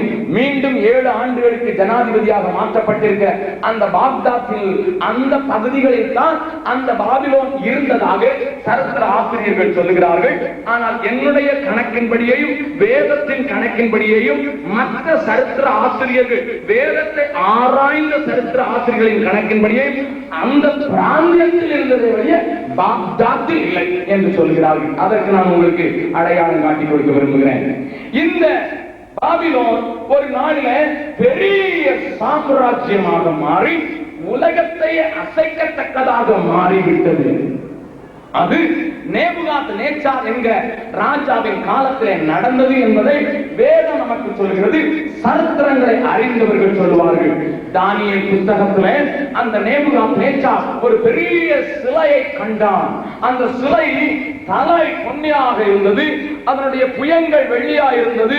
அப்படி என்று ஒவ்வொரு காரியமாய் குறைத்து குறைத்து போட்டு கடைசிய கால்கள் இரும்பும் களிமண்ணும் இணைந்தவர்களாக இருந்தது என்று ஒரு பெரிய சிலையை தரிசனமாக கண்டேன் என்று சொல்லி குழம்பி போயிருந்த போது அந்த சிலையினுடைய காரியத்தை குறித்து தெளிவான ஒரு உபதேசத்தை ஜனங்களுக்கு கொடுக்கும்படியாக தானியேலுக்கு ஆண்டவர் வெளிப்படுத்தினார். நல்லா கவனிங்கள். The revelation was given by God and the interpretation was given by God himself. That means heaven accepted that is the topest emperor in the whole world. உலகத்தின் மேலே எல்லாம் சாம்ராஜ்யங்களை காட்டிலும் பெரிய சாம்ராஜ்யம், வல்லமையுள்ள சாம்ராஜ்யம் என்று பரலோகத்தினாலே அங்கீகரிக்கப்பட்ட ஒரு சாம்ராஜ்யமாக பொற்தலையாக இருந்த நேபுகாத் நேச்சார் ஆண்ட அந்த பாபிலோன் ராஜ்யத்தை குறித்து பரலோகமே சாட்சி கொடுத்ததற்கு தானியேல் புத்தகம் ஒரு சாட்சி. So during the time of Babylon's empire or Nebuchadnezzar, something happened to Israelites. இஸ்ரவேல் ஜனங்களுக்கு ஒரு காரியம் நடந்தது. நன்றாய் கவனியுங்கள் நான் சொல்கிறது. இந்த இரண்டாவது காரியத்தை குறித்து நீங்கள் தெளிவாய் தெரிந்திருக்க வேண்டும். முதலாவது காரியத்தோடு நின்று விடாதீர்கள். இரண்டாவது காரியத்தை குறித்து தெளிவாய் தெரிந்திருக்க வேண்டும். இஸ்ரவேல் ஜனங்கள் யாரையா இஸ்ரவேல் ஜனங்கள் எகிப்திலே அடிமைகளாக இருந்தவர்கள். எகிப்திலே பார்வோனுடைய அதிகாரத்தின் கீழாக, பார்வோனுடைய ஆதீனத்திலே அடிமைகளாக 430 வருடம் வேதனைப்பட்டு அவர்கள் அங்கலாய்த்து பெருமூச்சு விட்டு ஆண்டவரை நோக்கி வேண்டிக் கொண்டிருந்த போது அவர்களை ரட்சிக்கும்படியாக மோசே என்கிற தேவனுடைய மனிதரை ஆண்டவர் எழுப்பினார். அந்த பாபிலோன் ஆவிக்குரிய அர்த்தத்திலே பாவத்தையும் அந்த பார்வோன் சாத்தானையும் அடையாளம் காட்டிக் கொடுக்கிறது. நன்றாய் கவனியுங்கள். அந்த பாபிலோன் எப்படி சாம்ராஜ்யமாக இருந்ததோ, எகிப்து பாவ வாழ்க்கையையும் பார்வோன் சாத்தானையும் அடையாளமாக, ஆவிக்குரியவர்களுக்கு அடையாளமாக வேதம் எழுதி வைத்திருக்கிறது. அங்கே அவர்கள் அடிமைகளாக இருந்தபோது ஆண்டவர் ஒரு தீர்க்கதரிசியாகிய தேவ மனிதனை அங்கே அனுப்புகிறார். அவன் போய் அற்புதங்களை நடப்பித்தான், பெரிய பெரிய அதிசயங்களை நடப்பித்தான், பெரிய பெரிய காரியங்களை நடப்பித்தான். 10 வாதைகள் அந்த ஜனத்தை போட்டு அசைத்ததினாலே அவர்களை துரத்தி விடும்படியாக தேவன் அற்புதங்களையும் அடையாளங்களையும் செய்து அவர்களை அங்கே இருந்து விடுதலையாக்கி செங்கடலை பிளக்க பண்ணி ஞானஸ்நானத்திற்கு அடையாளமாக அந்த செங்கடலை பிரித்து அவர்களை வனாந்தரத்திற்குள் வழி நடத்தி அங்கே கண்மலையிலிருந்து தண்ணீரை புறப்படு பண்ணி, அதாவது என்ன அர்த்தம், பரிசுத்த ஆவியினால் அவர்களை போஷித்து வானத்தின் மன்னாவாகிய அவருடைய வார்த்தையினால் போஷித்து அவர்களை கானானுக்குள் வாக்குத்தத்தம் பண்ணப்பட்ட பூமிக்குள் கொண்டு வந்து வைத்திருந்தவர்கள் தான் இந்த தேவ ஜனமாகிய இஸ்ரவேல். நன்றாக கவனியுங்கள். அது என்னத்தை குறிக்கிறது? என்னுடைய வாழ்க்கையில, உங்களுடைய வாழ்க்கையில பாவத்திற்கு அடிமையாக இருந்தேன். பார்வோன் என் மேல் ஆண்டு கொண்டிருந்தான், அதாவது சாத்தான் என்னை ஆண்டு கொண்டிருந்தான். ஒரு நாளிலே தேவன், விடுதலையின் தேவன் என் வாழ்க்கையிலே ஒரு அற்புதத்தை நிகழ்த்தினார். ஹல்லேலூயா! ஆண்டவர் எனக்கு ஒரு அற்புதம் செய்தார், எனக்கு ஒரு அடையாளத்தை காண்பித்தார், என்னை விடுதலையாக்கினார். நான் அங்கே இருந்து விடுபட்டு நான் ஒரு அற்புதத்தை கண்டதினால், நான் ஒரு அதிசயத்தை கண்டதினால் விடுதலையாக்கப்பட்டு அந்த செங்கடலை நான் விளக்கும் வண்ணமாக, நான் அந்த ஞானஸ்நானம் என்கிற அந்த செங்கடலை நான் கடந்து வனாந்தர வாழ்க்கையிலே வந்தேன். வானத்தின் அப்பத்தினால் போஷிக்கப்படுகிறேன், ஜீவ தண்ணீரினால் பிழைப்பூட்டப்படுகிறேன். என்னை வாக்குத்தத்தம் பண்ணின கானானுக்குள் ஆண்டவர் கொண்டு வந்து நீ என் ஜனம் என்று என்னையும் உன்னையும் பார்த்து சொல்கிறார். அல்லேலூயா, அல்லேலூயா. அங்கே நாம் ஆசீர்வாதங்களை சுதந்திரித்துக் கொள்கிறோம், அங்கே ஆசீர்வாதங்களை சுதந்திரித்துக் கொள்கிறோம். ஆனால் இஸ்ரவேல் ஜனங்கள் பாவம் செய்தார்கள். என்ன செய்தார்கள்? தாங்கள் விட்டு வந்த விக்கிரகங்களுக்கு மறுபடியும் அடிமையானார்கள். அவர்கள் மத்தியிலே பாகால் என்கிற ஒரு தெய்வம் வந்தது. பால் என்று சொல்லப்படுகிற ஆங்கில வார்த்தை பாகால் என்று தமிழிலே மொழிபெயர்க்கப்பட்டிருக்கிறது. அந்த பாகாலுக்கு என்ன அர்த்தம்? செழுமையின் ஆண்டவன். இஸ்ரவேலுக்கு ஆண்டவர் எந்த தேசத்தை கொடுத்திருந்தார்? பாலும் தேனும் ஓடுற கானான கொடுத்திருந்தா. ஆனாலும் திருப்தி இல்லை, இன்னும் கொஞ்சம் செழிப்பா இருக்கணும். இதை விட என்னையா செழிப்பு வேணும்? பாலும் தேனும் ஓடுகிற கானான கொடுத்தா கூட திருப்தியே இருக்காது. ஆகையினால இன்னும் செழிப்பா இருக்கிறதுக்கு ஏதாவது ஒரு சாமி வேணும்னு சொல்லி அவர்கள் பாகாலை பிடித்துக் கொண்டார்கள். அது பெலிஸ்தியர்களுடைய தேவதை. தம்மூசை பிடித்துக் கொண்டார்கள், அது அசீரியாவினுடைய தேவதை. இவர்கள் எல்லாம் எதற்காக தேவனை வணங்கினார்கள் தெரியுமா? பெலிஸ்தியர்களுக்கு ஒரு தேவதை இருந்தது, அதற்கு பெயர் பாகால். அசீரியாருக்கு தேவதை இருந்தது, அதற்கு பெயர் தம்மூஸ். இவர்களுக்கெல்லாம் என்ன தேவதை இருந்தது என்று சொல்லட்டுமா? நான் சொல்கிறேன் கேளுங்க. அவர்கள் எல்லாருக்கும் நோக்கம் ஏதாவது கிடைக்கணும். மறுபடியும் சொல்கிறேன், இந்து நண்பர்கள் இருந்தால் என்னை மன்னிக்க வேண்டும். என்னுடைய ஆண்டவராக இயேசு கிறிஸ்து என்னை ரட்சிக்கிறவர் மாத்திரமல்ல, எனக்கு எல்லாவற்றிலும் போதுமானவருமாய் இருக்கிறார். அல்லேலூயா. எனக்கு செல்வத்தை கொடுக்கிறதற்கு ஒரு லட்சுமியும், என்னை பாதுகாக்கிறதற்கு ஒரு சிவனும், என்னைக்கு கூட போகிறதற்கு ஒருவனும், இன்னொருவனும், தனித்தனியான தேவதைகள், கல்வியை கொடுப்பதற்கு ஒரு சரஸ்வதி எனக்கு தேவையில்லை. எல்லாவற்றையும் எல்லாவற்றாலும் நிரப்புகிற செய்திருக்கிறார். I don't need separate God for separate things. என் தொழிலுக்கு ஒரு ஆண்டவர், என் சைக்கிளுக்கு ஒரு ஆண்டவர், என் மோட்டார் சைக்கிளுக்கு ஒரு ஆண்டவர், என் பிள்ளைக்கு ஒரு ஆண்டவர், என் பெஞ்சாதிக்கு ஒரு ஆண்டவர், திருமணத்துக்கு ஒரு ஆண்டவர். இதென்ன என் சாமி? எத்தனை சாமி தான் வச்சிருக்கிறது? என் அறையில ஒரு ஆள் வந்தான். யோ, உங்க ஆளுங்க வந்து எங்க கிராமத்தெல்லாம் கெடுக்கிறாங்க. நான் சொன்ன, என்னையா கெடுக்கிறாங்க? உங்க ஆளுங்க வந்து எங்க சாமி பேரை எடுத்து பேசக்கூடாதுன்னு சொல்லி, உங்க சாமியை பத்தி சொல்லி யார் தடுக்கிறது? நான் அவனை பார்த்து சேர்த்தேன். 2 வாலிபர்கள், திடமான வாலிபர்கள், நல்ல வாட்டர் சட்டமா வந்து என் ஆபீஸ்ல உட்காந்துக்கிட்டு அவர்கள் என்ன மிரட்டினாங்க. நான் சொன்னேன், ஐயா, நாங்க இயேசுவை தவிர வேற ஒருத்தர் கொடுத்து பேச வேண்டிய அவசியம் இல்லை. ஏன்னா உங்களுக்கு 33 கோடி தேவதைகள் இருக்கிறாருன்னு நீங்க சொல்றீங்க. ஒரு தேவதைக்கு 10 நிமிஷம் செலவழிச்சாங்க, எனக்கு இன்னும் 2000 வருஷம் வேணும். அவ்வளவு பேரையும் சொல்றதுக்குமே எனக்கு இருக்கிறதோ 70 வயசு மிஞ்சி போனா பலத்தின் விருதினால 80 ஆகலாம். ஆகினால இருக்கிற நாளில் இயேசுவை மாத்திரம் சொல்லிட்டு போறதுன்னு தீர்மானம் சொல்றேன். அவன் சொன்னான், பக்கத்துல இருக்க சரியா தானே சொல்றாரு. 33 கோடியை நம்ம கும்பிட்டு என்னத்தடா கண்டா ஒரே ஆண்டவரை பிடிச்சிருவோம். புதிய ஏற்பாடு இருக்குதா, கொடுங்க சார், விலைக்கு கொடுங்க சார், வாங்கிட்டு போறதா. எனக்கு செல்வத்தை கொடுக்கறதுக்கு ஒரு ஆண்டவர், என்னை பாதுகாப்பு கொடுக்கறதுக்கு ஒரு ஆண்டவர், கல்யாணம் பண்ணி வைக்கிறதுக்கு ஒரு ஆண்டவர், தொழிலுக்கு ஒரு ஆண்டவர், இது மேளம் போடுறதுக்கு ஒரு ஆண்டவர். எங்க ஊருக்கு வாங்க, நான் காட்டிக்கிறேன். இயேசு போதுமே, இயேசு போதுமே, இந்த நாளிலுமே என்னே சாயுமே, எந்த வாழ்வினில இயேசு போதுமே.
தேவனால் தெரிந்து கொள்ளப்பட்ட ஜனம், தேவனால் அன்பு கூறப்பட்ட ஜனம், தேவனால் வழிநடத்தப்பட்ட ஜனம், தேவனுடைய அக்னி ஸ்தம்பத்தையும் மேக ஸ்தம்பத்தையும் அனுதினமும் கண்ட ஜனம், செழிப்புக்காக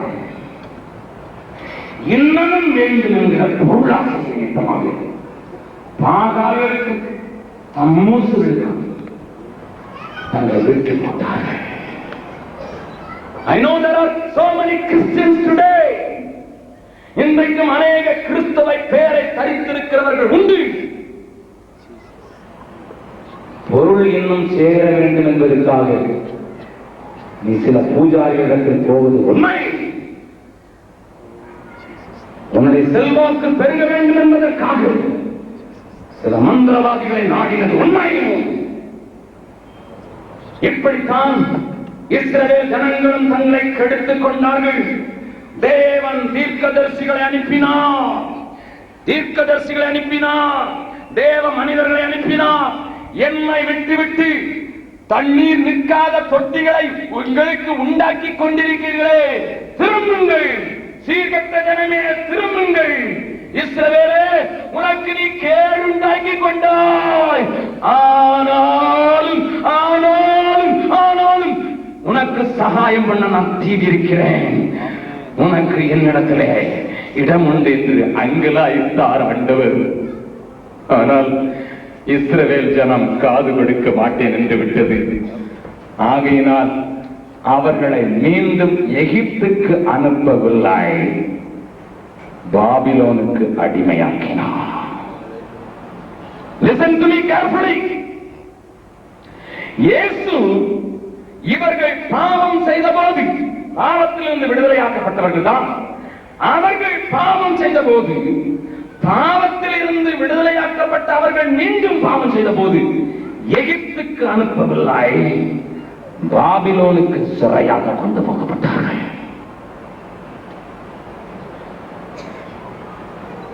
பாபிலோனிய சாம்ராஜ்யத்தில் இருந்த நேபுகாத்நேச்சார், அவனை தொடர்ந்து வந்த அநேக ராஜாக்கள் இஸ்ரவேலரை பிடித்துக் கொண்டு போய் தங்களுடைய நாட்டிலே சிறைப்படுத்தி விட்டார்கள். எருசலேம் தேவாலயம் அசைக்கப்பட்டது, நொறுக்கப்பட்டது. ஒரு கல்லின் மேல் மறு கல் இல்லாதபடி அழிக்கப்பட்டது. இந்த பாபிலோனுக்கு ஆண்டவர் அற்புதங்களை அனுப்பவில்லை. இந்த பாபிலோனுக்கு ஆண்டவர் அதிசயங்களை காண்பிக்கவில்லை. பாபிலோனுக்கு தேவன் அனுப்பினதெல்லாம் கடிந்து உரைக்கிற தீர்க்கதரிசிகளை. ஹல்லேலூயா, ஹல்லேலூயா, ஹல்லேலூயா. நம்முடைய ஆவியை அனுப்பினார். அதைத்தான் எஸ்ரா புத்தகத்தில் வாசிக்கிறோம். கோரேசின் ஆவியை தேவன் எழுப்பி விட்டார். அப்ப அற்புதமும் அதிசயம் யாருக்கு வேணும் சொல்லுங்க? ஆண்டவரை இன்னமும் ஏற்றுக்கொள்ளாம இருக்கிறவங்களுக்கு தான் என்ன கூட்டம் நடத்தணும்? சுகமளிக்கும் கூட்டம், அற்புத கூட்டம். யாருக்கு தான்? இதுவரைக்கும் ஆண்டவரை பற்றி கேள்விப்படாமல், ஆண்டவரை அறியாமல் பாவத்துல கடந்து நாடிக்கொண்டிருக்கிறவர்களுக்கு, ஒரு பெருமூச்சு விடுகிறவர்களுக்கு தான் சுகமளிக்கும் கூட்டமும் அற்புத அடையாள கூட்டமும். பாண்டிச்சேரியில அற்புத கூட்டமும் சுகமளிக்கும் கூட்டம் நடந்தா அதை போல பாவம் ஒண்ணும் கிடையாது. You need prophets here. உனக்கு ஒரு தீர்க்கதரிசி வேணும், உன்னை கடிந்து அசைப்பதற்கு, உன் பாவ வாழ்க்கையை உனக்கு சுட்டி காண்பிப்பதற்கு. சுகமளிக்கும் கூட்டங்களுக்கு விரோதி அல்ல நான், அற்புதங்களின் அடையாளங்களின் கூட்டங்களுக்கு விரோதி அல்ல நான். ஆனால் யாருக்கு தேவை? யாருக்கு தேவை? எகிப்தின் பாவ சேற்றிலே இருக்கிறவருக்கு தேவை. அங்கே இருந்து பிரிக்கப்பட்டு அவருடைய நாமம் தரிக்கப்பட்டு மீண்டும் விக்கிரகங்களுக்கு போய் தன்னை கெடுத்துக் கொண்டு பாபிலோனிலே சிறை இருக்கிறவனுக்கு அற்புதத்தை தேவன் அளிக்கவில்லை. என் வேதத்தில் அப்படி ஏதாவது அற்புதம் இருந்து நான் காட்டுங்கள். இன்றைக்கு என்னுடைய பிரசங்க தொழிலை விட்டுவிடுகிறேன். தண்ணீர் ரசமாகும், தண்ணீர் ரத்தமாகும்.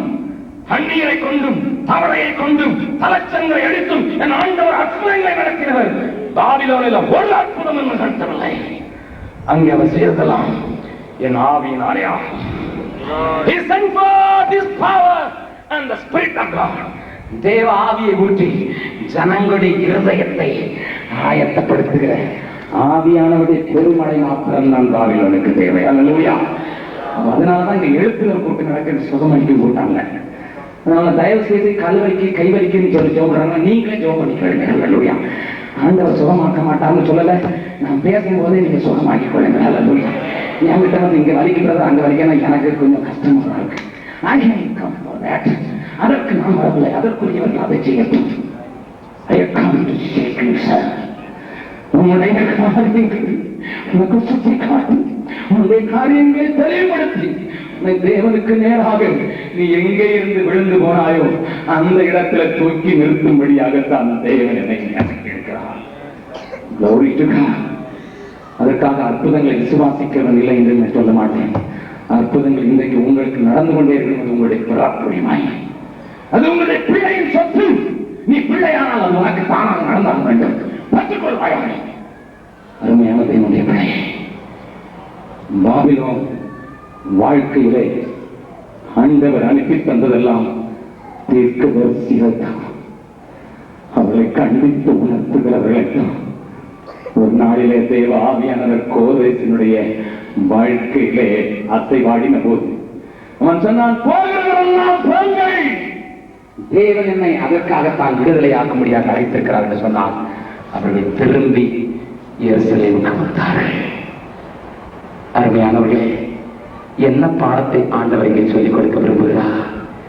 இந்த பாபிலோனுக்கும் அந்த பாபிலோனுக்கும் இன்றைக்கு நீ ஆண்டவரை அறிந்த பின்பும் இயேசுவின் நாமத்தை அறிந்த பின்பும் நீ எந்த சபையில் இருந்தாலும் சரி, நீ எந்த சபையில் இருந்தாலும் சரி, நீ இயேசுவின் காரியத்தை அறிந்த பின்பும் பார்வோனுடைய காரியத்தை போல நீ மறுபடியும் விக்கிரகங்களுக்கு உன்னை விற்று போட்டது உண்மை என்றால், பொருளாசைக்கு விற்று போட்டது உண்மை என்றால், இன்னமும் பாவ வாழ்க்கைக்கு உன்னை விற்று போட்டது உண்டென்றால், உனக்கு தேவை அற்புதம் அல்ல, உனக்கு தேவை உன்னை உறுத்தும் தீர்க்க தரிசனமே.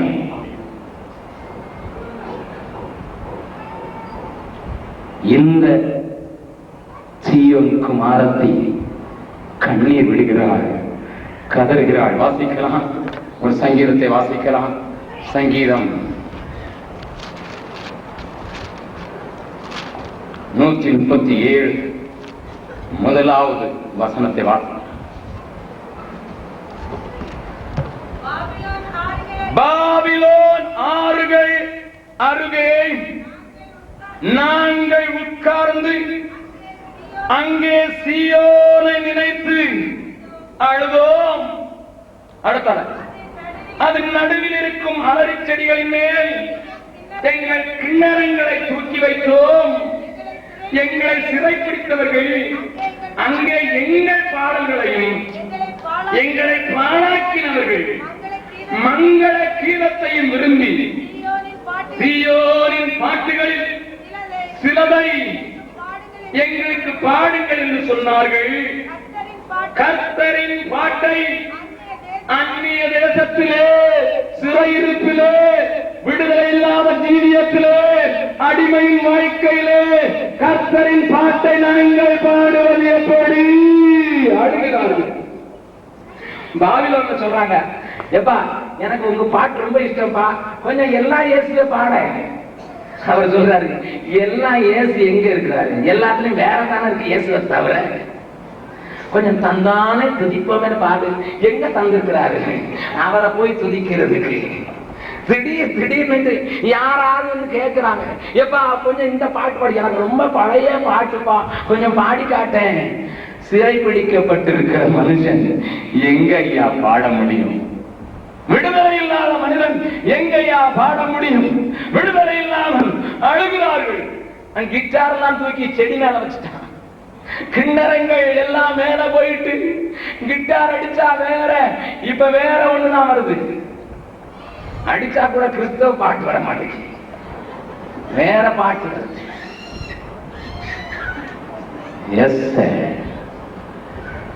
தேவாவியானவருடைய உந்துதலினாலே நான் இங்க சொல்ல விரும்புகிறேன். இங்கேயும் அநேகர் உன் வாயிலே புது பாட்டு உண்டு, ஆனால் உள்ளத்திலே கட்டப்பட்டவள் நீ. You are bound, you are bound, you are bound. கூட்டத்துக்கு வருகிறாய்.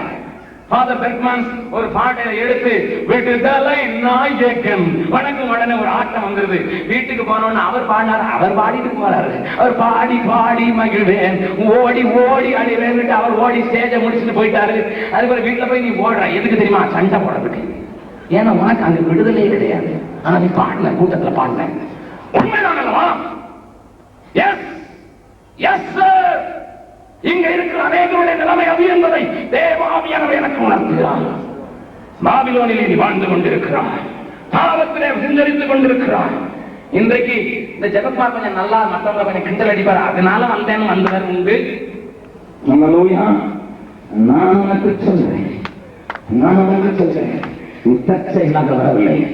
பாபிலோனிலிருந்து உன்னை விடுவித்துக் கொள்ளும்படியாக விடுதலையின் தேவாவியானவர் இறங்கி வந்திருக்கிறான். அல்லேலூயா. உளையான சேற்றி நின்று தூக்கி எடுத்தவரே, உளையான சேற்றி நின்று தூக்கி எடுத்தவரே,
பேசுகிறேன்.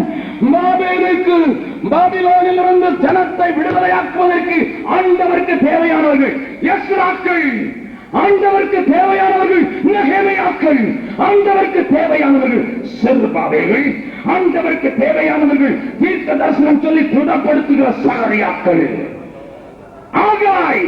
ஆகாயினுடைய தீர்க்க தரிசனம் என்ன தெரியுமா?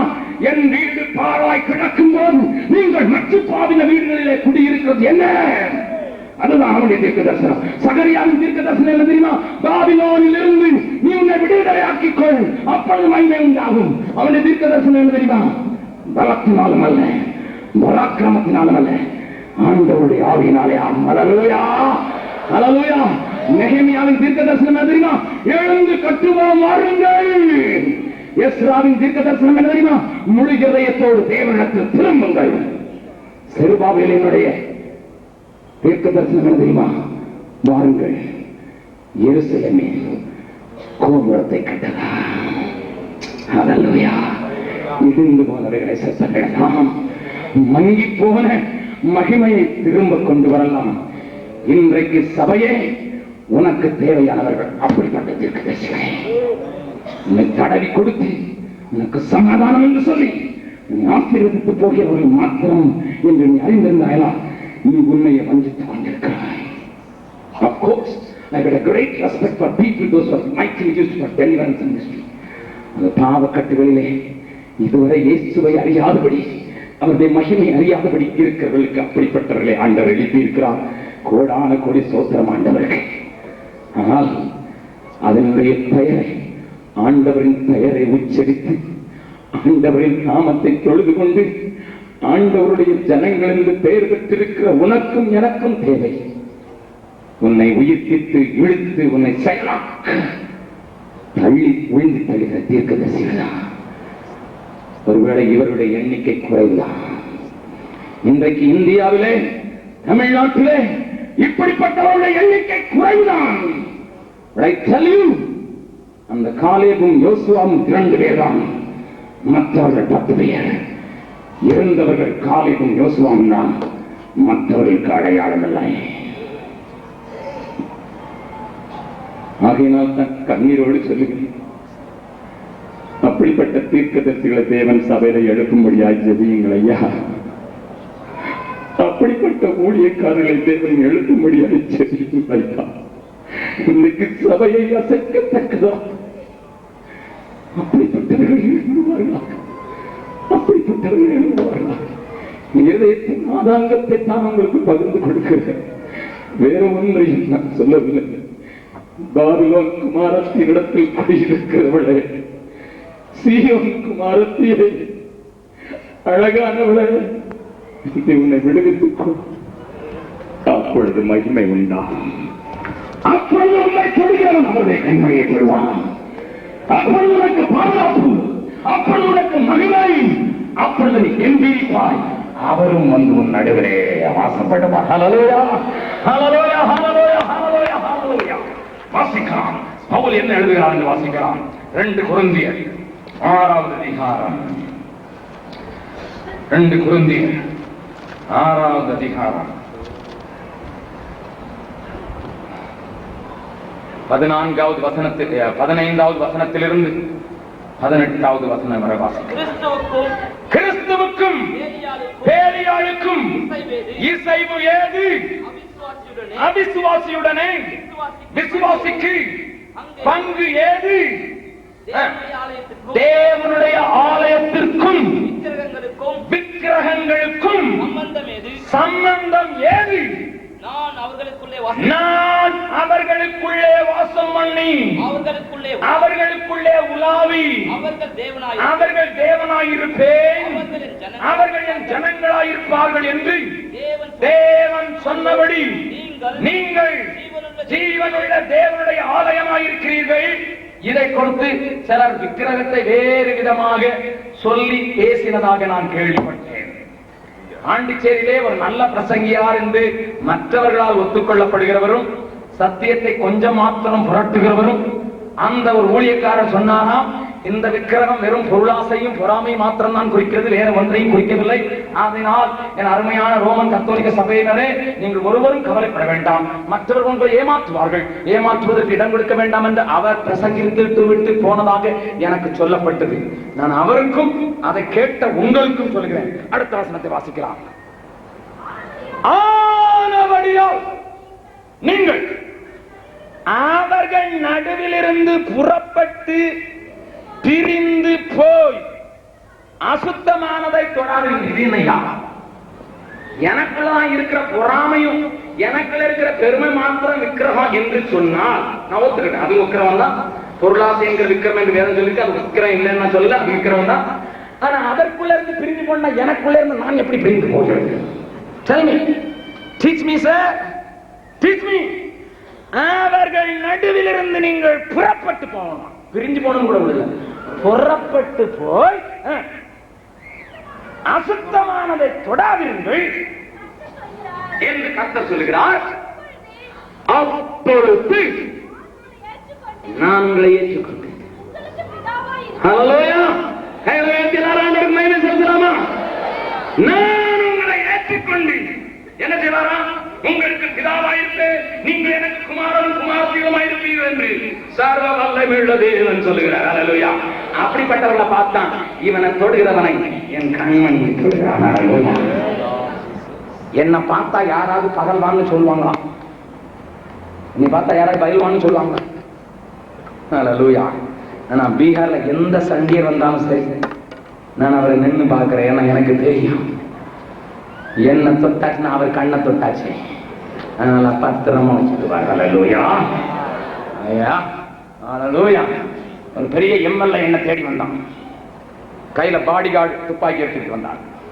எங்க ஊர் எம்எல்ஏ பாடி கார்டு AK-47. நான் சொன்ன அவனை வெளியே போச்சு சொன்னா கொஞ்சம் உள்ள விடுறேன். அவன் பாடி கார்டு, வாம் பாடி கார்டு, எனக்கு பாடி கார்டு வேலையை. அவன் நீ வேற யாருன்னு பார்த்தா, இனி யாருன்னு தெரியுமா? யாரா இருந்த எனக்கு என்ன, யாரா இருந்த எனக்கு என்னப்பா? நான் 23 வருஷமா பீகார் ஞாபகம். அவ்வளவு நாளா இருக்கீங்களா சார்? அப்ப நீங்க பீகார் தானே? என்னத்துக்கு துப்பாக்கியை கண்ட பயந்து நினைச்சியா? நான் சொல்றதுக்கு உங்களுக்கு கஷ்டமா இருந்தா வந்து என்னோட வந்து பாருங்க. எதுக்கு தெரியுமா? ஒன்னே ஒண்ணுதான் தெரியும், என்னை தொடுகிறவன்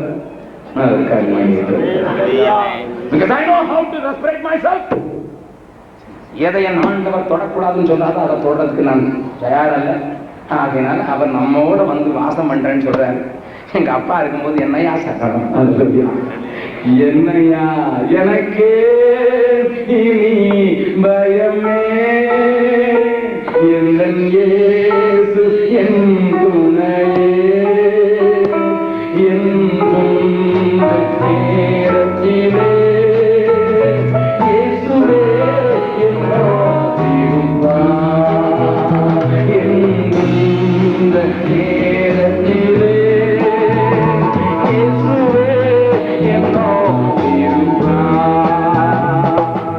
உண்மையாய் என்னையும் நேசித்தார், உள்ளம் கையினை மறைந்தார்.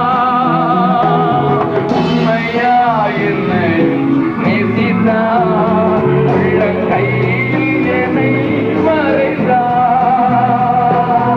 அவர் அறியாதென்றும் வந்ததில்லை, அவரை சார்ந்து கொண்டேன். அவர் அறியாதென்றும் வந்ததில்லை, அவரை சார்ந்து கொண்டேன். எனக்கு நீ பயமே,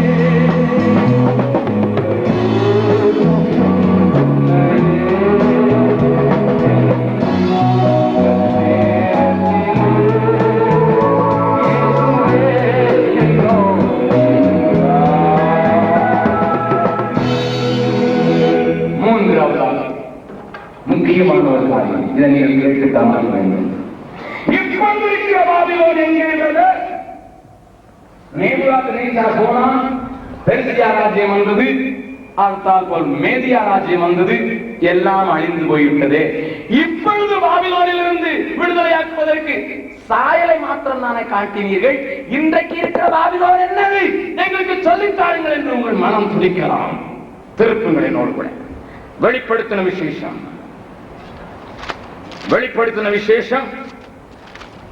17வது அதிகாரம். ஆனால் எல்லாவற்றையும் சொல்வதற்கு எனக்கு நேரமில்லை. ஆனால் தெளிவான சில காரியங்களை நான் சொல்லாமல் விடக்கூடாது. ஆகையினால வெளிப்படுத்தல் 17வது அதிகாரத்தையும் 18வது அதிகாரத்தையும் இருக்கிற ஒரு சில வசனங்களை மாத்திரம் வேகமாக சொல்லிவிட்டு நான் கடந்து போக விரும்புகிறேன். வாசிக்கலாம். 17வது அதிகாரம் அங்கே 3வது வசனத்திலிருந்து நீங்கள் வாசிக்கலாம். ஆவிக்குள் என்னை வனாந்திரத்திற்கு தேவதூதன் கொண்டு போனான். அப்பொழுது 7 தலைகளையும் 10 கொம்புகளையும் உடையதும் பூசணமான நாமங்களால் நிறைந்ததுமான சிவப்பு நிறமுள்ள மிருகத்தின் மேல் ஒரு ஸ்திரீ ஏறி இருக்க கண்டேன். அந்த ஸ்திரீ இரத்தாம்பரமும் சிவப்பான ஆடையும் தரித்து பொன்னினாலும் ரத்தினங்களினாலும் முத்துக்களினாலும் செய்காரிக்கப்பட்டு தன் வேசித்தனமாகிய அருவருப்புகளாலும் அசுத்தத்தாலும் நிறைந்த பொற்பாத்திரத்தை தன் கையிலே பிடித்திருந்தாள். மேலும் ரகசியம் மகா பாபிலோன் வேசிகளுக்கும் பூமியில் உள்ள அருவருப்புகளுக்கும் தாய் என்னும் நாமம் அவள் நெற்றியில் எழுதியிருந்தது. அந்த ஸ்திரீ பரிசுத்தவான்களுடைய இரத்தத்தினாலும் இயேசுவினுடைய சாட்சிகளின் இரத்தத்தினாலும் வெறி கொண்டிருக்கிறதை கண்டேன். அவளை கண்டு நான் மிகவும் ஆச்சரியப்பட்டேன். நன்றாய் கவனியுங்கள். இன்றைக்கு இருக்கிற பாபிலோனை உங்களுக்கு அடையாளம் காட்டி கொடுக்க விரும்புகிறேன். ஆண்டவர் உங்களுக்கு சொல்லுவதை மாத்திரம் செய்து விடுங்கள். எனக்கு நீங்கள் கீழ்ப்படிய வேண்டாம். அவருடைய வசனத்திற்கு மாத்திரம் கீழ்ப்படிந்து விடுங்கள். இன்றைக்கு இருக்கிற பாபிலோனை குறித்த தெளிவான வார்த்தைகள் என் அருமையான ஆண்டவர் தந்திருக்கிற வேத புத்தகத்திலே உண்டு. வெளிப்படுத்தின விசேஷத்துல இந்த பாபிலோனை குறித்து தெளிவான செய்தி தேவன் உனக்கும் எனக்கும் எழுதி வைத்திருக்கிறார். என்ன எழுதி வைத்திருக்கிறார்? அந்த பாபிலோனை ஒரு ஸ்திரீயோடு கூட ஒப்பிட்டு இருக்கிறது. அந்த ஸ்திரீ கண்டபோது யோவான் ஆச்சரியப்பட்டான். நல்லா கவனியுங்கள். அவளை நான் கண்டபோது ஆச்சரியப்பட்டேன் என்று சொல்கிறான். ஏனென்றால் ஆச்சரியம் அவனுக்கு வந்ததற்கு காரணம் என்ன? அவள் ஏறி இருந்த மிருகத்தை குறித்தல்ல. அந்த மிருகத்தை குறித்து பேசுவதற்கு எனக்கு நேரம் இல்லை. அதற்கு 7 தலைகளும் 10 கொம்புகளும் இருந்தது என்று போட்டிருக்கிறது. அவைகளெல்லாம் கொடுத்து பேசுவதற்கு எனக்கு நேரம் இல்லை. She was sitting on a beast. ஒரு மிருகத்தின் மேலே அவள் உட்கார்ந்திருக்கிறாள். ஆனால் ஸ்திரீயை குறித்து போட்டிருக்கிறது. அவளுடைய நெற்றியிலே அசுத்தமான விகாரமான விபச்சாரமான வாசகங்கள் எழுதப்பட்டிருக்கிறது. அவளை பார்த்தபோது யோவான் இதுதான் சபை என்று நினைத்து விட்டான். ஆனால் அது ஒரு வேசியின் சபை என்பதை அறிந்து கொண்ட போது அவனுக்கு நடுக்கம் உண்டாயிற்று, ஆச்சரியம் உண்டாயிற்று. அந்த ஸ்திரீயை குறித்து யோவான் வெளிப்படுத்தின சில காரியங்களை ஆண்டவர் அழகாக எழுதி வைத்திருக்கிறார். என்ன எழுதி வைத்திருக்கிறார்? அங்கே ஒரு காரியம் சொல்லப்பட்டிருக்கிறது. மகா பாபிலோன் வேசிகளுக்கும் பூமியில் உள்ள அருவருப்புகளுக்கும் தாய் என்னும் நாமம் அவள் நெற்றியில் எழுதியிருந்தது. அந்த ஸ்திரீ பரிசுத்தவான்களின் இரத்தத்தினாலும் இயேசுவினுடைய சாட்சிகளின் இரத்தத்தினாலும் வெறி கொண்டிருந்தாள். ஆக்ஸ்போர்டுக்கு போயிருந்தேன். இங்கிலாந்துல கலாசாலையில் பிரதான கலாசாலை என்று அழைக்கப்படுகிற ஆக்ஸ்போர்டுக்கு பட்டணத்திற்கு பிரசங்கம் பண்ணும்படியாக போயிருந்தேன். அங்க இருக்கிற எலிம் சர்ச்சிலே பேசும்போது அந்த போதகர் பகலிலே, brother, is a famous university, இது ஒரு ஃபேமஸ் பட்டணம், ஃபேமஸ் யூனிவர்சிட்டி, நீங்கள் கண்டிப்பாக பார்க்க வேண்டும் என்று சொல்லி ஆக்ஸ்போர்ட் யூனிவர்சிட்டியை சுட்டி காட்டும்படியாக கொண்டு போனார். போகிற இடத்துல ஒரு இடத்துல நின்று இந்த இடத்தை நோட் பண்ணி கொள்ளுங்கள், இதுல இருக்கிற அந்த மெமரியை வாசியுங்கள் என்று சொன்னார். அங்கே நான் எழுதியிருந்த வாசகங்களை வாசித்தேன். அதுல எழுதியிருந்தது என்ன? 4 பிஷப்புகள் ஆண்டவருக்கு அன்பானவர்கள், ஆண்டவரை நேசித்தவர்கள், ஜபிக்கிறவர்கள், ஜெப வீரர்கள், அவர்கள் 4 பேரையும் ஒன்றாக கட்டி அதில் எரித்திருந்தார்கள். அங்கே ஒரு ஞாபக சின்னம் எழுப்பியிருந்தது. எரித்ததனுடைய காரணம் என்ன? ஆண்டவராகிய இயேசு கிறிஸ்துவின் சத்தியத்தை ஜனங்களுக்கு கொடுத்தார்கள் என்கிற குற்றச்சாட்டை தவிர வேறு ஒன்றுமில்லை. எரித்தவர்கள் யார்?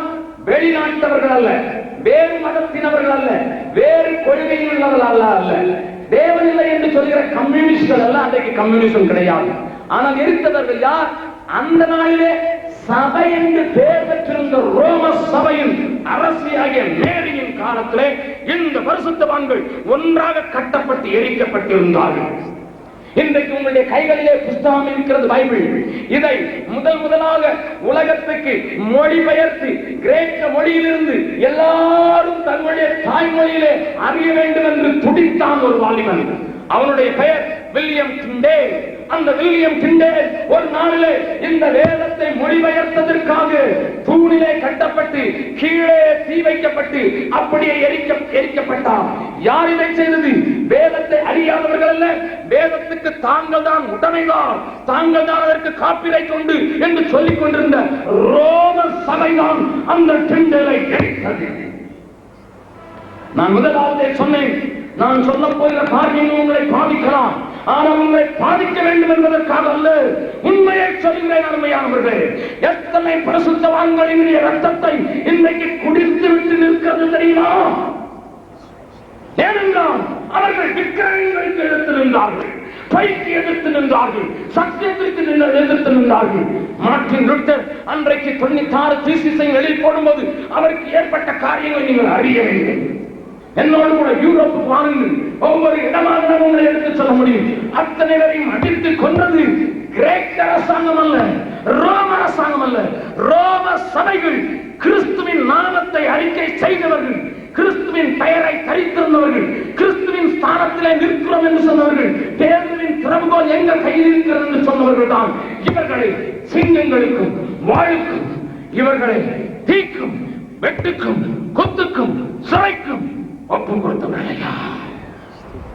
இந்த ஸ்திரியை குறித்துதான் யோவான் ஆச்சரியப்படுகிறான். சபை இப்படி மாறிவிடுவோ, கிறிஸ்துவை அங்கீகரிக்கிற, கிறிஸ்துவை அறிக்கை செய்கிற இந்த சபை இப்படி ஆகிவிடுமோ என்று ஆச்சரியப்படுகிறான். ஏனென்றால் அவர் கையில் இருக்கிற பாத்திரத்தை பரிசுத்தவான்களின் ரத்தம். I am not joking. I am giving my life not because I want to criticize the church. No, not at all. ஏதோ ஒரு சபைக்கு மணி விட்டு போக வேண்டும் என்பதற்காக அல்ல, அல்லவே அல்ல. அந்த நாட்களில் அவருடைய கண்களிலே பர்தா போட்டிருந்தது. அவர்களை கொல்லுகிறவர்கள் தேவனுக்கு நன்மை செய்கிறவர்கள் அவர்கள் நினைத்தார்கள். சபைக்கு எதிர்த்து நிற்கிறவங்க எல்லாரும் அழிந்து போக வேண்டும் என்று அன்றைக்கு அந்த போப்புகள் நினைத்தார்கள். இன்றைக்கும் அப்படி செத்த போப்புகள் உண்டு. பெந்தேகோஸ்த சபைகளிலும் அப்படிப்பட்ட போப்புகள் இன்றைக்கும் உண்டு. நன்மையை சொன்னான், சரியானதை சொன்னான், சத்தியத்தை சொன்னான், அழித்துவிடு என்று சொல்லுகிறவர்கள் இன்றைக்கும் உண்டு. ஆனால் இங்கே சொல்லப்பட்டிருக்கிற அந்த பாபிலோன் முத்துக்கள் உண்டு, ஆபரணங்கள் உண்டு, பொருள் உண்டு. ஃபர்ஸ்ட் போப் பீட்டர் சொன்னாரு வெள்ளியும் பொண்ணும் இல்லைன்னு. ஆனா இன்னைக்கு இருக்கிற போப் அதை சொல்லிட்டாருன்னா நான் அவர் கால கழுவி தண்ணீர் குடிக்கிறதுக்கு ஆயத்தம். Can you say that? No, because he is sitting on gold. He is sitting on silver. He is walking on silver and he was walking on it. Even the stick, very stick he holds is a pure gold. Do you know that? அவர் கையில் இருக்கிற அந்த தடி கூட சுத்த சொக்க பொன்னால செய்யப்பட்டது. முதலாவது பேதுருவின் இடத்திலே நான் இருக்கிறேன் என்று சொல்கிற அந்த மனிதனுடைய கைகளிலே இருக்கிறதே பொண்ணுதான்.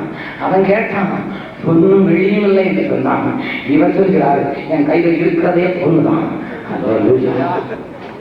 What a difference it is. What a difference it is. என்ன எழுதியிருக்கிறது? இன்னொரு வசனத்தை வாசிக்கிறேன் கேளுங்கள்.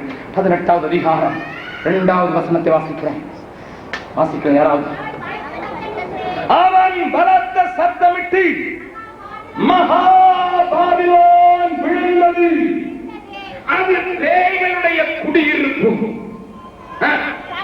சகலவித அசுத்த ஆவிகளுடைய காவல் வீடும், அசுத்தமும் அருவருப்பும் உள்ள சகலவித பறவைகளுடைய கூடுமாயிற்று.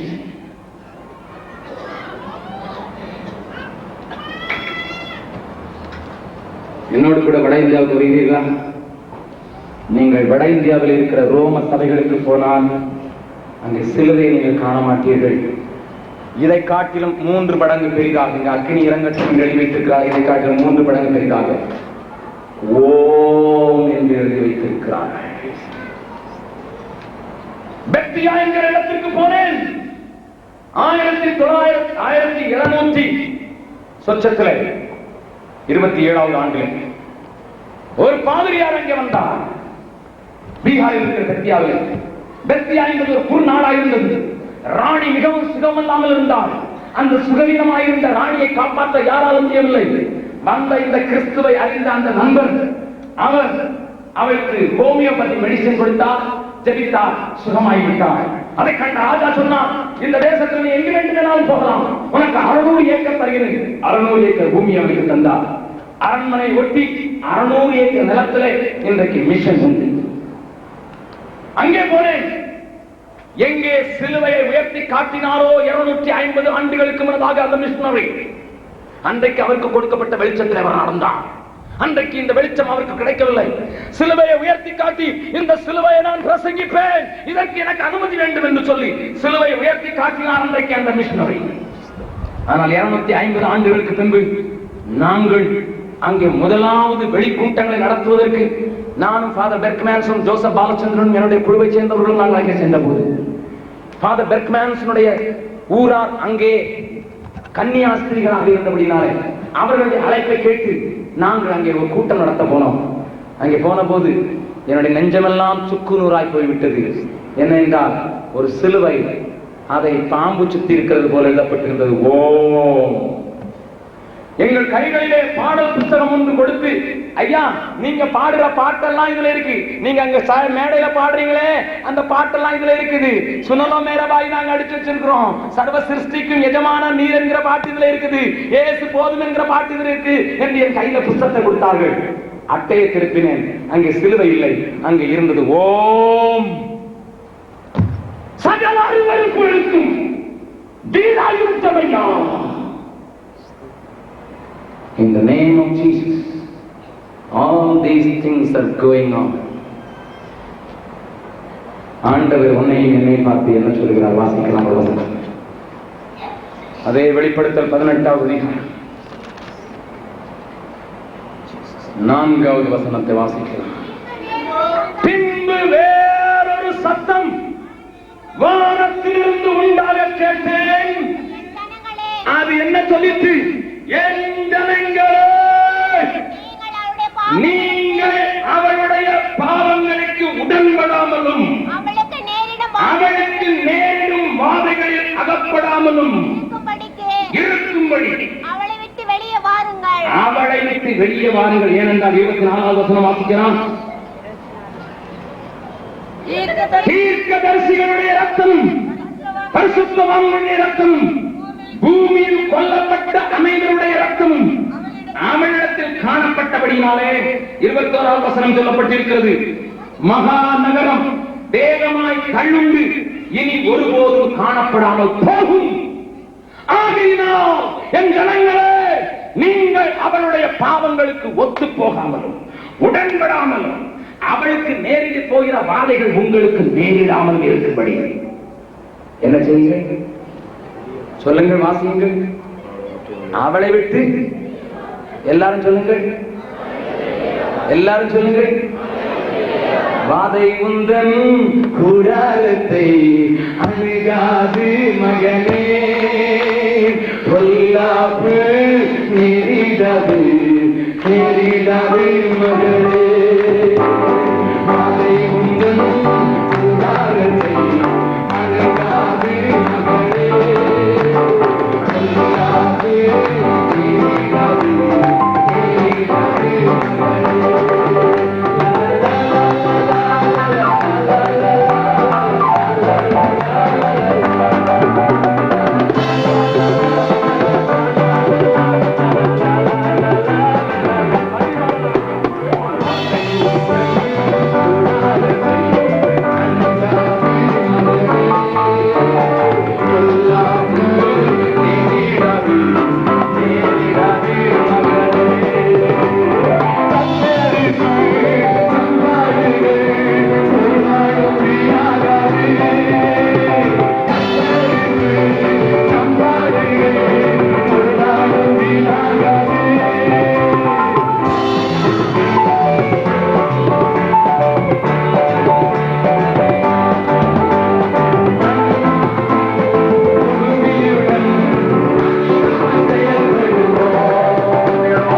அவளுடைய பாவங்களுக்கு உடன்படாமல் அவளுக்கு நேரிடுகிற வாதையை பங்கு பெறாமல் இருக்கிறது ஒண்ணு செய்துதான்.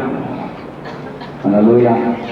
அவளை விட்டு நீ சொல்லுங்க, என்னடா நீ இப்படி இந்த மாதிரி எங்கெல்லாம் சட்டை கெடுக்க வந்து நாளைக்கு எங்க பாவத்தை சொல்லி உங்களை தூக்கப்படும். பரவாயில்ல, பாண்டிச்சேரி அங்கு சுடுகாட மாறினா I will be the happiest person. Hallelujah. Father மட்டும் புஷப்பை வந்து துவப்பை வந்து தூக்கப்பட்டனும் என் சத்திய வசனத்தை சத்தியமாக தூங்குவதற்கு அழைக்கப்பட்டது. எனக்கு ஆசை ஒரு நான் கிறிஸ்டியன் கையால சாப்பிடணும், கிறிஸ்டியன் கையால சாப்பிடக்கூடாதுன்னு ஆசை. அல்லேலூயா. தைரியமா சொல்றதுக்கு காரணம் இன்னும் 2 வசனத்தை படித்து 2 நிமிஷத்தில் முடித்து உங்களை அனுப்புகிறேன். 17வது அதிகாரம், வெளிப்படுத்தல் 17வது அதிகாரம் வாசிக்கலாம். 15வது வசனம் வாசிக்கலாம். பின்னும் அவள் என்னை நோக்கி, அந்த வேசி உட்கார்ந்திருக்கிற தண்ணீர்களை கண்டாயே?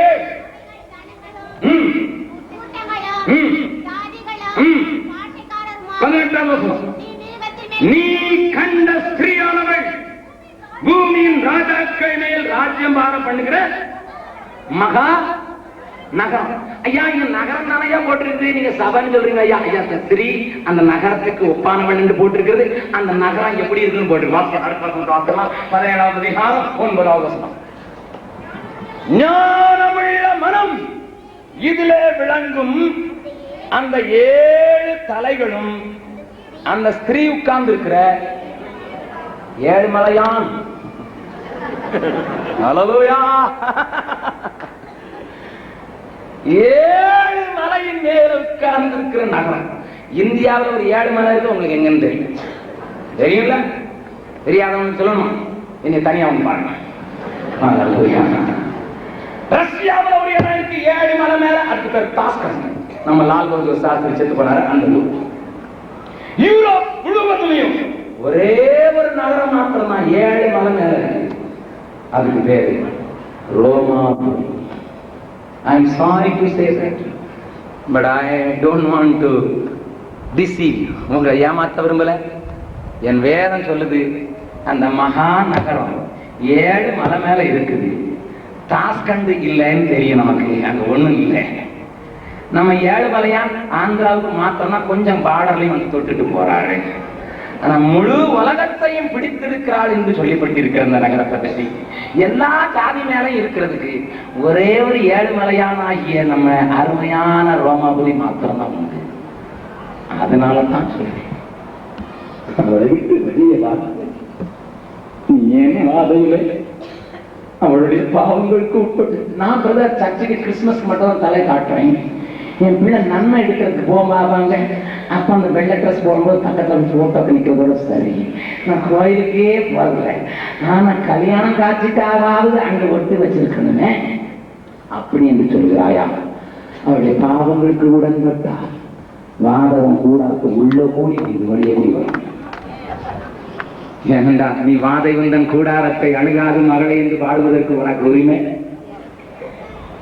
எனக்கு ஆசை காதவும் கூடாது, வாதவும் கூடாது, வாதவும் கூடாது. ஏராளமான பேச்சுகளை நம்மளுக்கு பேசிக்கொண்டே போக முடியும், வசனத்தை விளக்கி காட்டிக்கொண்டே போக முடியும். ஐயா நல்லா தெரிஞ்சிட்டியா, இனிமே பாபிலோனுக்குள்ள இருக்க மாட்டேன், இனிமே பாபிலோன் ஆகிய பாவத்துக்குள்ள இருக்க மாட்டேன். பாபிலோன் ஆகிய அந்த வாதைக்கு உண்டாகக்கூடிய இடத்துல நான் இருக்க மாட்டேன். இன்றைக்கு கர்த்தராகி இயேசு கிறிஸ்துவின் செட்டைக்குள்ள நான் போகிறேன். கர்த்தருடைய நாமத்திற்கு பயந்திருக்கிற உங்கள் மேல் நீதியின் சூரியன் உதிக்கும். கர்த்தருடைய நாமத்திற்கு பயந்திருக்கிற உங்கள் மேல் நீதியின் சூரியன் உதிக்கும். அந்த செட்டைகளின் கீழே ஆரோக்கியம் இருக்கும். நீங்கள் வெளியே புறப்பட்டு போய் கொழுத்த கன்றுகளை போல் வளருவீர்கள். ஹல்லேலூயா. நீ அவருடைய நாமத்துக்கு மாத்திரம் பயந்து என்னுடைய வேறுபட்ட வாழ்க்கைக்கு என்னை ஒப்புக் கொடுக்கிறேன். அவர்களை விட்டு பிரிந்து வா என்று சொல்லியிருக்கிறது. நான் பாவத்தில் இருக்கேன், பாவத்தை விட்டு பிரியவா சொல்றேன். அசுத்தமானதை தொடமாட்டேன்னு சொல்றேன். அவளை விட்டு வெளியே வாருன்னு சொல்லியிருக்கேன். இதெல்லாம் விட்டு வெளியே வர்றதுக்கு நான் இன்றைக்கு தீர்மானம் எடுக்கிறேன், விடுதலையோடு கூட என் ஆண்டவர் என்னை கண்மணியை போல பார்த்துக் கொள்வதற்கு, என்ன தொடுகிறோம் அவருடைய கண்மணியை போல பார்க்க அந்த பாதுகாப்புக்குள்ள வர விரும்புகிறேன். நான் கம்பீரித்து பாட விரும்புகிறேன். என் மத்தியில் அவர் வந்து வாசம் பண்ண விரும்புகிறேன் என்று சொல்லுகிறவர்கள் மாத்திரம் எல்லாரும் கண்களை மூடலாம், எல்லாரும் கண்களை மூடலாம், எல்லாரும் கண்களை மூடலாம். ஒருவரும் இங்க பார்க்க வேண்டாம். தயவு செய்து இந்த நேரம் எந்திரிச்சு போறீங்க. உங்களுக்கு பஸ் நீங்க போனாலும் காத்துதான் இருக்க போறீங்க. நீங்க உங்க டெம்போ ஓட பார்த்து நீங்க நான் சொல்றது வரைக்கும் ஓட போறதுல நீங்க கொஞ்சம் 2 நிமிஷம் எல்லாரும் கண்களை மூடலாம். ஒரு கண்களை இங்க பார்க்க வேண்டாம். பிரதர், நீங்க எனக்காகத்தான் பேசுனீங்க, நீங்க எனக்காகத்தான் பேசுனீங்க, நீங்க எனக்காகத்தான் பேசுனீங்க. நான் என் பாவ வாழ்க்கையில இருந்து வெளியே வந்து பாவத்தை செய்ய பண்ணுகிற அவளை விட்டு வெளியே வந்து என் ஆண்டவருடைய வசனத்துக்கு நடுங்கி அவருடைய கண்மணியை போல மாக விரும்புறேன். எனக்காக நீ கொஞ்சம் விசேஷமா ஜெபம் பண்ணுங்க பிரதர். எனக்கு பயமா தான் இருக்கு, ஆனா ஆண்டவர் எனக்கு பலன் தருவார்னு சொல்லி நான் நம்புறேன். இன்றைக்கு நான் ஒப்பு கொடுக்கிறேன், சத்திய வார்த்தைக்கு என்னை ஒப்பு கொடுத்தேன். அவரால் வருகிற சுத்திகரிப்புக்கும் அவருக்கு அடக்கமாகிற வாழ்க்கைக்கும் அவருக்கு என்னை ஒப்பு கொடுக்கிற வாழ்க்கைக்கும் என்னை ஒப்பு கொடுக்க விரும்புகிறேன் என்று சொல்லுகிறவர்கள் மாத்திரம் விடுதலை இல்லாம என்ன வாழ்ந்து பயத்தோடு நடுக்கத்தோடு வாழ்ந்து வாதையில் அகப்பட்டு கொண்டிருக்கிறவர்களுக்கு நான் ஒரு அழைப்பை கொடுக்க விரும்புகிறேன். யாரெல்லாம் இருந்தாலும் எல்லாருடைய கண்களும் இருக்கும்போது தயவு செய்து உங்கள் வலது கரத்தை உயரை காண்பீர்கள். நான் உங்களுக்காக விசேஷமாக ஜெபிக்க விரும்புகிறேன். அல்லேலூயா. உங்கள் தலையிலே கை வைத்து உங்களை விடுதலையாக்கும்படியாக நான் ஜெபிக்க வாஞ்சிக்கிறேன். எனக்கு இந்த காரியத்தில் இந்த பாபிலோனிலிருந்து விடுதலை வேண்டும் ஐயா, இந்த பாபிலோனிலிருந்து விடுதலை வேண்டும் ஐயா. அதற்காக ஓடி வந்திருக்கிறது. என்னை நீங்கள் தனியாக விட்டுக்காதீர்கள் ஐயா. என்னோட உடனே எனக்கு ஜெபித்து விடுங்கள் என்று அனுப்புங்க என்று சொல்கிறேன். இன்னும் சிலர் உண்டு, நீ வீட்டுக்கு பயப்படுகிறாய், உன் ஸ்தாபனத்துக்கு பயப்படுகிறாய். நீ ஏன் பயப்பட வேண்டும்? கர்த்தர் உன் துணையாக, சர்வ லோகத்திற்கு ஆண்டவர் உனக்கு துணையாக இருக்கிறார். நீ அவருக்கு ஏன் விட்டுவிடக்கூடாது? மனிதனை நம்புவதை பார்க்கிறோம், அசுத்தத்தை நம்புவதை பார்க்கிறோம், தேவன் அருவருக்கிறதை நம்புவதை பார்க்கிறோம். கர்த்தர் பேர் பற்றுதலாயிருப்பதே நாம். அப்படிப்பட்டவர்களுக்காக நான் விசேஷமாக கரங்களை வைத்து ஜெபிக்க விரும்புவேன். தயவு செய்து அவர்கள் மாத்திரம் எழுந்து நான் வந்து விடுங்கள். நான் உங்களுக்காக விசேஷமாக ஜெபிக்க விரும்புகிறேன். தேவனை எனக்கு இந்த பாரத்தோடு கூட அனுப்பினார். நான் உங்களுக்காக நின்று ஜெபிக்க விரும்புகிறேன். தயவு செய்து அப்படியே எழுந்து மற்ற நேரத்தில் உடைய சகோதரன் அருமை சகோதரன் என் மோசம் ஒரு பாடலை பாடும்போது நீங்கள் அந்த பாடல் நேரத்தில் அப்படியே எழுந்து கைகளை தூக்கினவர்கள் அல்லது தூக்க வைக்கப்பட்டவர்கள் நீங்கள் எழுந்து முன்னதாக வந்து விடுங்கள். கர்த்தரங்களோடு கூட இடைபெற போகிறார். ஹல்லேலூயா. ஜீசஸ் வெட்கப்படாதபடி தயவு செய்து நேரங்கள் தானம் பரவாயில்லை. உன் வாழ்க்கையை குறித்தது, உன் வாதையுள்ள வாழ்க்கையில் உனக்கு விடுதலை, உனக்கு ஆண்டவருடைய முத்திர மோதிரமாக மாற்றுகிற நேரம், ஆண்டவர் தன்னை கண்மணியை போலவே மாற்றுகிற நேரம். இந்த நேரத்தை நீ தவற விட்டுவிடவே கூடாது. இந்த நேரத்தை நீ தவற விட்டுவிடவே கூடாது. இந்த சந்தர்ப்பத்தை நீ விட்டுவிடவே கூடாது.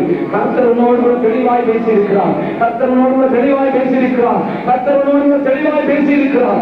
கர்த்தருடைய சத்தத்துக்கு செவி கொடுக்கிறார்.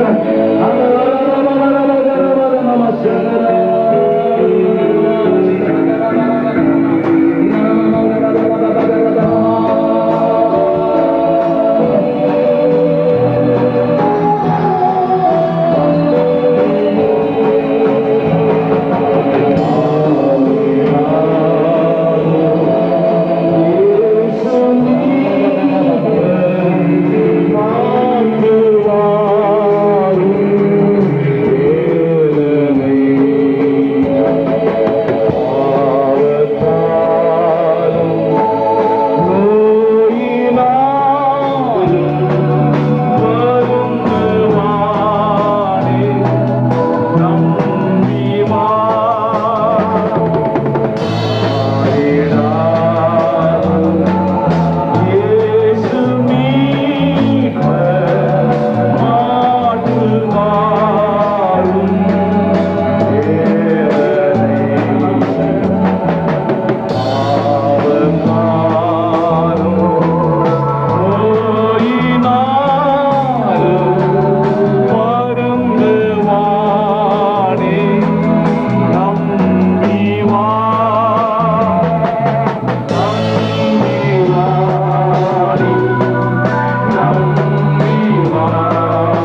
பாஸ்டர்